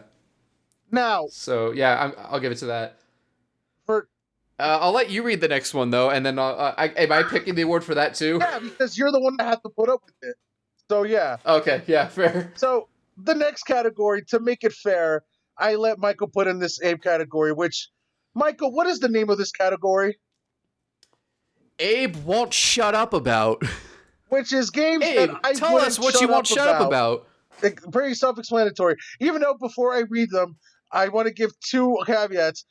I do not play or do not give a shit about these two, about two of these games. Michael just put them in there because I like to show him about it. Anyway, let's Yeah, continue. well, I'm gonna read this. It's not Abe loves. It's Abe won't shut up So about. I'm gonna put these in reverse because I have a feeling which one you're gonna pick. So let's start it from reverse. Yes, that's a good idea. So the nominees for Abe won't shut up about is Abe won't shut up about Hades. Abe won't shut up about Star Citizen, i.e., it being a scam. Abe won't shut up about. I did specifically put that part in because I knew just putting Star Citizen was not sufficient. Yeah. Abe won't shut up about Kingdom Hearts 3. That's mostly at me. Yeah. These two are way more accurate. Abe won't shut up about Devil May Cry 5. And finally, Abe won't shut the fuck up about FF7 Remake. Michael? Now, Abe, I think you may find the answer in your nickname on Facebook Messenger. Do I check right now? I mean, I can just tell you. Hold on. It's middle finger emoji, Final Fantasy VII, middle finger emoji. You want to guess which one? So, Michael, just so you announced the winner, what is the one game that I wouldn't shut the fuck up about this year? That's Final Fantasy VII Remastered or Remake. Remake. It's Remake, right? Yup. Put that. You know what? Just put that on the shirt. Abe won't shut up about Final Fantasy VII. Just that. Yeah, let's get that and like the cloud with the double middle fingers. If I can find it on my phone, I'll send you that photo so we can put it up here if you want. It's just so funny. God. Yeah. Finally, ladies and gentlemen, we finally made it to the finish line. We are finally here. The moment of truth, the real bare knuckle fight that I am ready to debate. You best believe I'm ready to debate. This shit's gonna suck. This shit's gonna suck. Right now, we apologize. If you don't want to hear it's going to get graphic. It's going to get racy. There may be a murder live. Might get racist, honestly. I said racy, but that too. All right. So it will be all of the things. It's not good, and none of them are good. This is going to be a fight. Right now, before we let's just get into it, man. Let's do it. We apologize beforehand, but let's do it. Finally, Game of the Year. Game of the Year. The nominees for Cynic Clinic's Game of the Year are Ghost of Tsushima, Hades, Half-Life Alyx, Yakuza Like a Dragon, Persona 5 The Royale, Doom Eternal, Marvel Spider-Man Miles Morales, and Final Fantasy VII Remake. Oh, God. Where do we start? Before we continue, what a strong year. What a strong fucking year. Yes. God, these, I just want to can we just give a real big raise the roof for the nation of Japan? Just a big raise the roof. Yeah. I mean, 3 of these are American games. I don't know who made Hades, actually. Supergiant. Yeah, I know, but I don't know where they're based. Uh, uh, Texas. Are they American? So, Yeah. so it's half and half, I think. Mhm. Oh wait, no, Ghost of Tsushima's American too. It was Sucker Oh Punch. yeah, fuck. Well, yeah. I mean, then there you I mean, go. it still went for Japan, frankly, Yeah. but like they didn't make it. All right. So, Mike, Oh let's cut the boy. bullshit. Okay, so let's cut a few out. I didn't play Ghost of Tsushima, so I can't vote for I that played it in real good good, faith. but it's not my pick. Hades, play Hades. Not my pick, but please play Hades. Half-Life Yeah, Alex. you know what? I want to give the not Game of the Year award to Hades just out of fucking spite because go play Hades. Yeah, go play Hades. Just go play Hades. They deserved Game of the Year in general, Mhm. just because like they made a game without hurting their employees. Yeah, in fact, they insisted. And I'm not saying the other games did that. I don't know. Yeah. But we know for a fact Hades was treated their employees, or sorry, rather Supergiant treated their employees well. Mm-hmm. So go fuck yourself, AAA game industry. So, and you guys already know how Michael feels about Half-Life Alex. So, Yes, it's not my game of the year, so I think we can cross that off. It is VR game of the year for sure, and I do recommend playing it, but it's not accessible to most people, and it's not the game I spent the most time playing. Yakuza Like a Dragon. Holy shit! Oh my god, this game. For a game that started off as an April Fool's joke and it just being this good and redefining the franchise and the genre, just God, go play this game. Even if it seems niche as hell, but it just go play these games. They're all available. I mean, if it is niche, it's definitely your niche. Yes, this game was made for me and me alone, but I recommend these highly, and not just Like a Dragon. Go play all the Yakuza games, and they're on Game Pass. They're on Game Pass. A lot of them are on Game All Pass, of them and are on they're Game Pass. adding a few more soon. Yeah, this month they're adding, I believe, the rest of them. So please play them. Yeah, it is not my pick, but please go. You have play no them. excuse. You could get Game Pass on PC too, so you have no excuse. Persona 5 Royale, it's more Persona 5. Also, worth mentioning, this game, Persona 5 Royale, has the highest Metacritic rating of this year. So damn right, it's on this list. Wow. So yeah, I did not know that. Critically speaking, from both audience and critics, this game was the game this year. But unfortunately, it is not my pick. But please play. I didn't play it. I don't play Persona. Please play Persona. And then we have Doom Eternal. I'll be honest with you. I like the first one better. I love Doom Eternal, but yeah, that first one is just It's more than anything else. It's the ammo restraint. Yeah. Because like everyone's like, oh, just get good. Like it's supposed to be hard. It's like I don't have a problem with it being hard. Like yes, the Marauder is bullshit, but like you can beat him. Yeah. And it's not impossible if you're just quick. The problem I have is every time I use a weapon, it immediately is out of ammo. And because weapons share ammo with other weapons, I'm constantly juggling between weapons, and I'm focusing more on that than I'm focusing on fighting. And that's not fun. All right. I have a feeling... I'm sorry, Doom. I love you, but you fucked up a little bit. Yeah, just a little bit. So... Yeah. Everything else is great. Oh my god, dude, the fucking... The visual design. I mean, the first game looks good, but oh my god, they cranked it to 11. Like the variety and the detail of the environments is amazing. Plus, it's a new engine too. Yeah. So, because they finally got rid of mega texture. Thank God, that shit was ugly. So, Mike. Okay, so it's clear what it came down to. So before we fight, Michael, who is your personal pick for Game of the Year? It is my first and currently only platinum on PlayStation, and that is Marvel's Spider-Man Miles Morales. Because it had the opposite problem of Doom Eternal, where it took everything the first game did and cleaned it up, trimmed the fat, and made it better. And a lot of people actually see that as a downside. I've seen it's gotten kind of mixed reviews compared to the first game. Yeah. But all those things people see as negatives, I actually found to be positives. The only real nitpicks I have with that game are... There's a few side missions that kind of do the same shit where everything's like this branching conspiracy, just to add a little more context to what you're doing, I'm assuming. Yeah, And the fact that the enemy design is a little bland. That's a it. little. Everything Yeah. else is perfect. So, I'm guessing Mike, ask that me the question, Mike. Ask me the question. is Final Fantasy No, VII no, no, no, no. Remake your Ask the Final Fantasy VII question Remake I of the asked year? you. What is it? No, no, no. Ask the question I asked you. Abraham, what's your game of the year? Michael, I am so glad you asked. Because I know it Hold may on, let not me be just mute real obvious to a quick. lot of people. It is the indie sleeper hit. No, I'm kidding.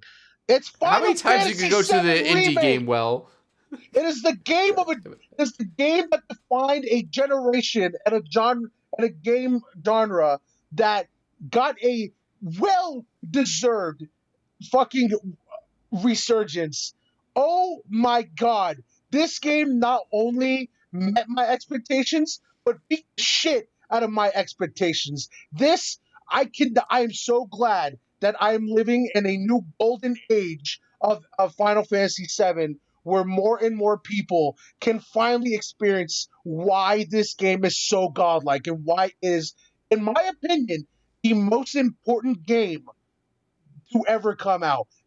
The original, and I'm so glad that that I get to live in an age where this game that defined me as a person, as an individual, that basically is the reason why I am the way I am right now. That shaped me as a human being.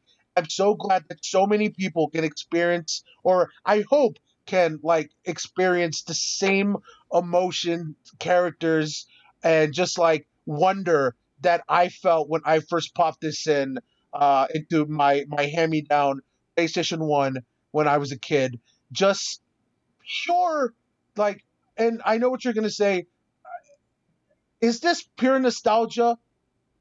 Yes and no. For me, of course, because I live, I breathe, I eat, I shit Final Fantasy. I love it so much, and this game means so much to me. Final Fantasy VII in general, and I am so happy that like I get to live in another kind of like Renaissance resurgence of it, and I cannot wait because like even though there is like Michael said same thing as Miles Morales that the fan base is a little bit split of the way where the story is heading. I can't wait. I can't wait to see where this is going, and honestly, it just takes it's a love letter to FF7 and while doing something new, and I respect that 100% because Square Enix knows what they're doing.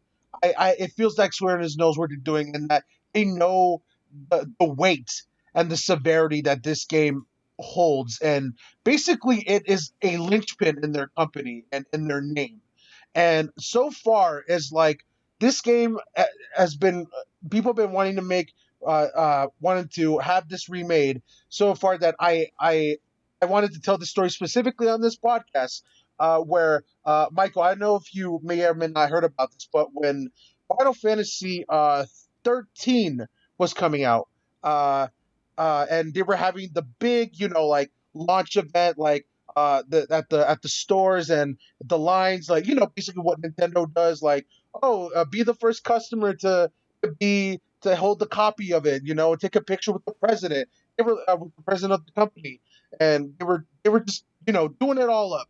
And it comes to where they can finally sell the first copy of the game, and they bring up the first customers, like, hey, you're the first ever customer for Final Fantasy 13. Congratulations, here's your copy. Please go over here so we can take a picture of you with the lead president and the lead developer of it. And then the guy took his copy, went over to the president, to take his picture, took the picture, and he looked over to the president, and he went, thank you.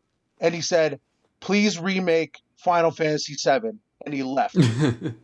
Wow. And he left. And that's it. Just Wow. the just mm, eh, Final Fantasy VII is such a legendary linchpin in gaming that it redefined the RPG.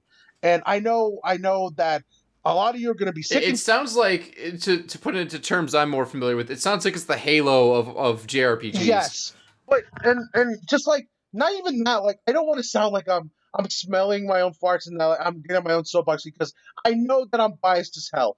I know, guys. I Oh, you know. think? I know, guys. I know. But I feel like this game is so important to not just the genre, but like the gaming itself. But like, because it came out of this game was supposedly come out on the Well, it was a N64. graphics demo for the PS3, right? No, I'm talking about the original FF7. The Oh. original FF7 was supposed to come out on the N64, and then some bullshit happened, There and wasn't then enough storage space. yeah, and then came out on the PS1, and yeah, it just blew everyone out of the water. And it had One Winged Angel, the first song ever in a game to include vocals. So Was it yeah, really? look that shit up. Wow. Um, and it's insane. And I know I'm almost done gushing about this game. And the remake, uh, in my opinion, just took took the FF7 experience and said, "Here's the same nostalgia you love, but we're also going to take it in another direction." And I honestly cannot wait for the next installment of the remake because I have a feeling it's going to be one for the ages, and it's just going to deepen my love for Final Fantasy VII. Uh, Knock on wood, but man, I love this game. I love it to death. And yeah, that's it. Um, Michael, you have the floor for Miles Morales. That's me. Um, I I think there's gonna be a problem here because I don't think I could ever love my own non-existent children as much as you love this fucking game. My God, dude. Michael, do you remember the message? How the fuck do I follow that? No, for real. Seriously. How do you expect me to follow that with a game that, like, it's not my favorite game of all time, dude? What the fuck? Michael, tell me. I mean, do you want me to cheat and change it to Halo 3? Because I think it technically came out Master Chief Collection in 2020. Michael, how much fun did you have swinging The around fuck? New York as a black teen? I love that game, man, but Jesus Christ. It didn't redefine the genre of anything. It's literally DLC for a 2-year-old game. I just find it to be a superior product to the original. And that's a fair argument. Because guess what? I agree with you.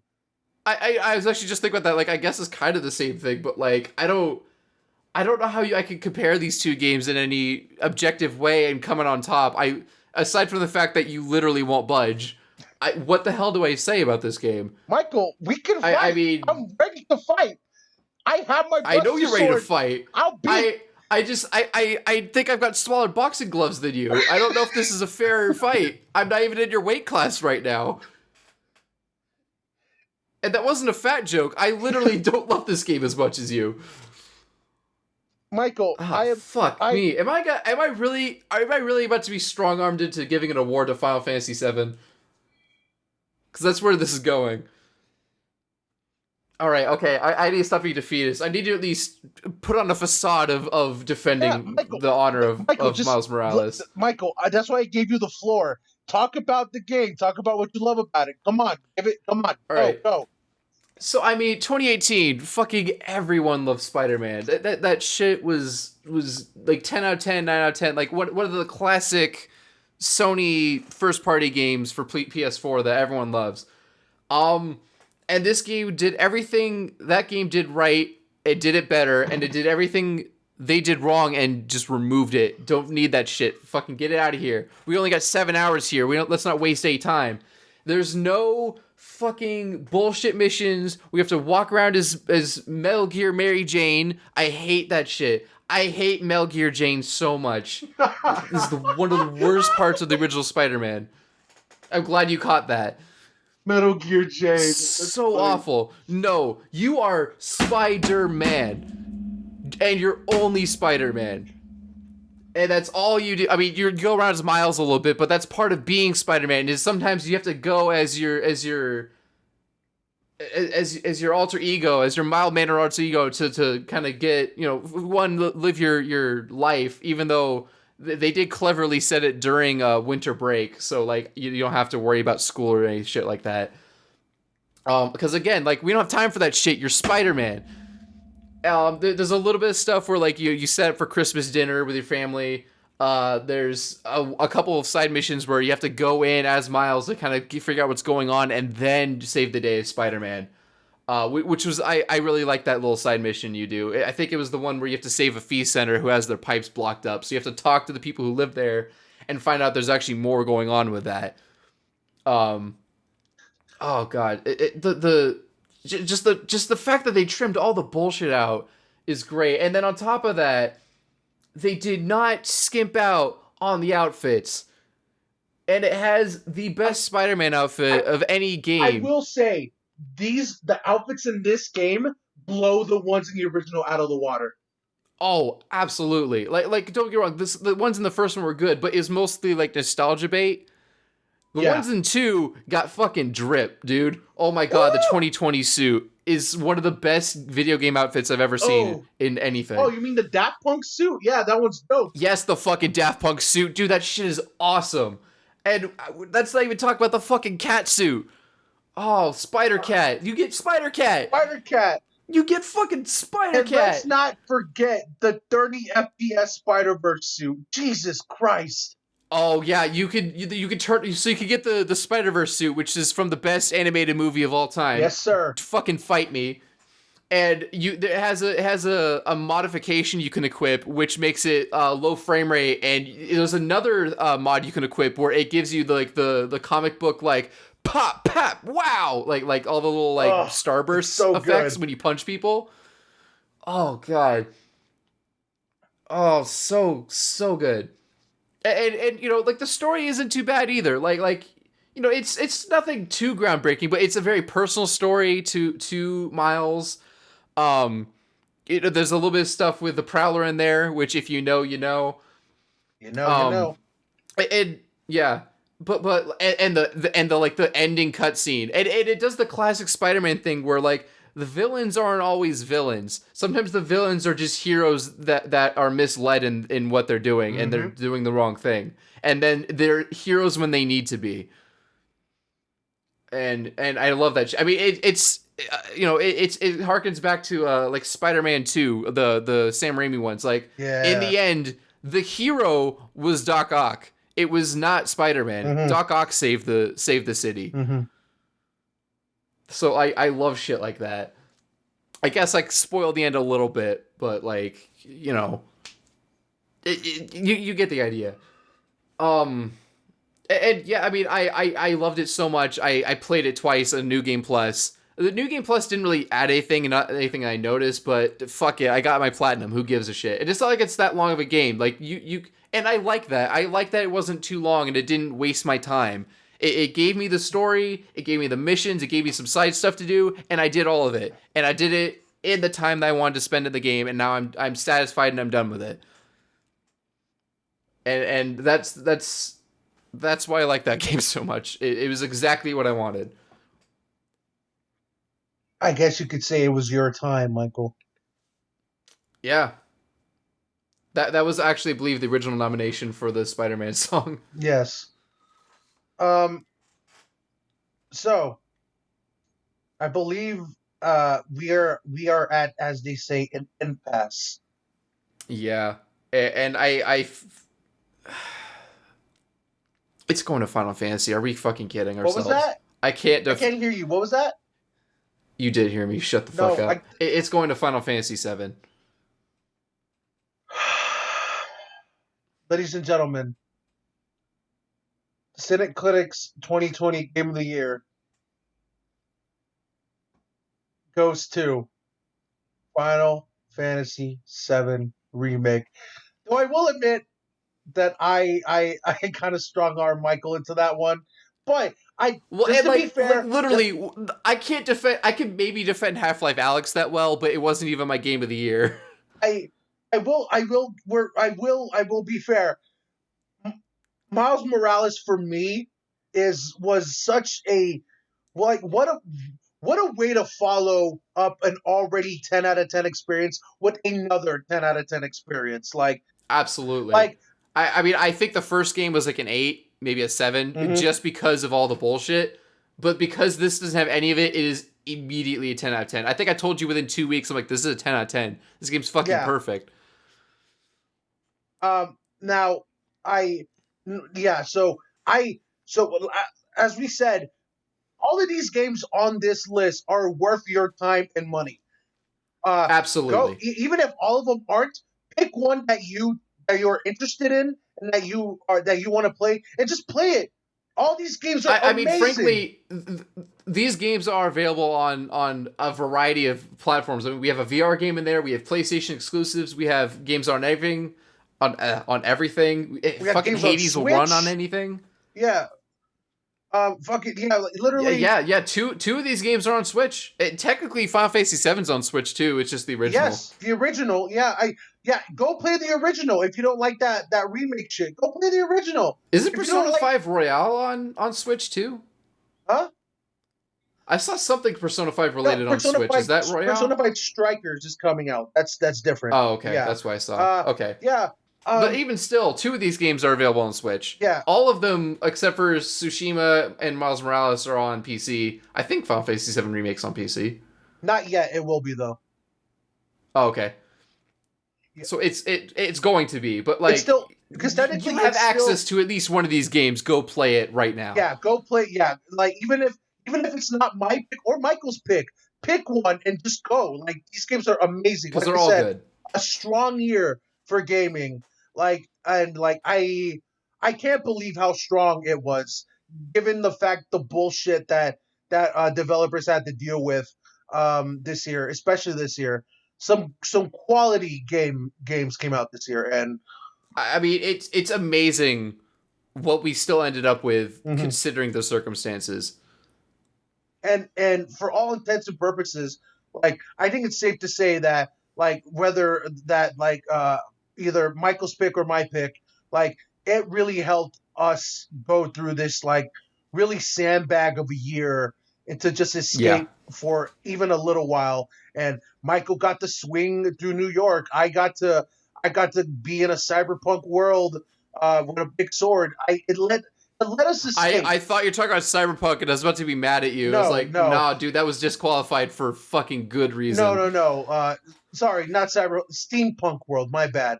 In Okay. a steampunk world with a big sword, like it let me and Michael escape this bullshit of a year we took, and it let us have fun. And even if we weren't escaping a year, they were just good They're games. just they're really good put together games that deserve your time and your money.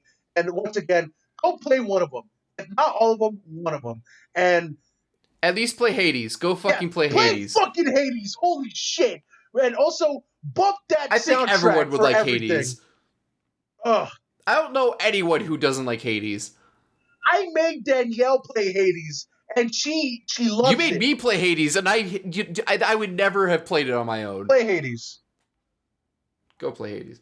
So I have a bit of a surprise for you. I have a bonus award. Oh So wait, shit! there's only two nominees. It's for best endgame outfit. The two nominees are V's samurai outfit and Miles' 2020 suit. Miles 2020 suit. Shut the fuck up. Yes, absolutely. Okay, good, done. Miles' 2020 suit. They're both great though. Put that shit. They both got pretty put lights. a picture of that shit on there. Look how fucking awesome that is. Dude, I took my own pictures of the photo mode. I'm putting that shit up for sure. If I remember to edit this. So good. Anyway, guys, thank you so much for trudging through this episode with us. This 3-hour episode. Thank you so much.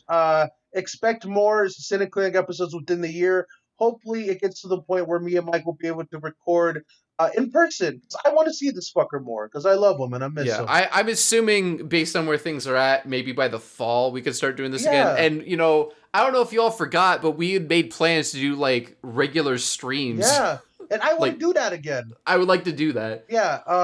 But for the meanwhile, we're gonna stick to this digital stuff because honestly, I love making podcasts with this dude. I do. I love doing this, and like Liked it so much you went and made your we'll own. get to that later. Hold on. Let's. Oh yeah, you finally could plug something. All right, fine, okay. So before we end off, guys, thank you for watching.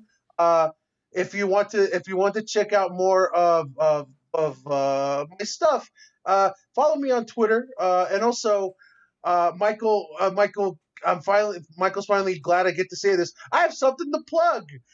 In between last episode and this episode, I launched my very own podcast called Go Ham. You might have done it since the last episode. I can't remember when we last No, recorded, but no, either I way, didn't. it's still like relatively No, new. I didn't. No. Because it was for Thanksgiving, right? Did we do a December episode? No, there was no December episode. Oh shit. Okay. This was supposed to be the December episode, but holidays. Yeah, man, I've been so busy. It's It's fine. ridiculous. So yeah, Speaking of which, I'm sorry to report that Game Autopsy is currently on hold, just because I don't have fucking time to work on it right now, and it takes too much out of me to do it. I still have one in the works. It's just I haven't worked on it in a while, so I'm really sorry. At some point, it will come out. I promise. Maybe it'll be in 2 years, though. yeah, in 2 years. But Michael, can people still? Well, people can still expect more Cynic Clinic this year, right? Yeah.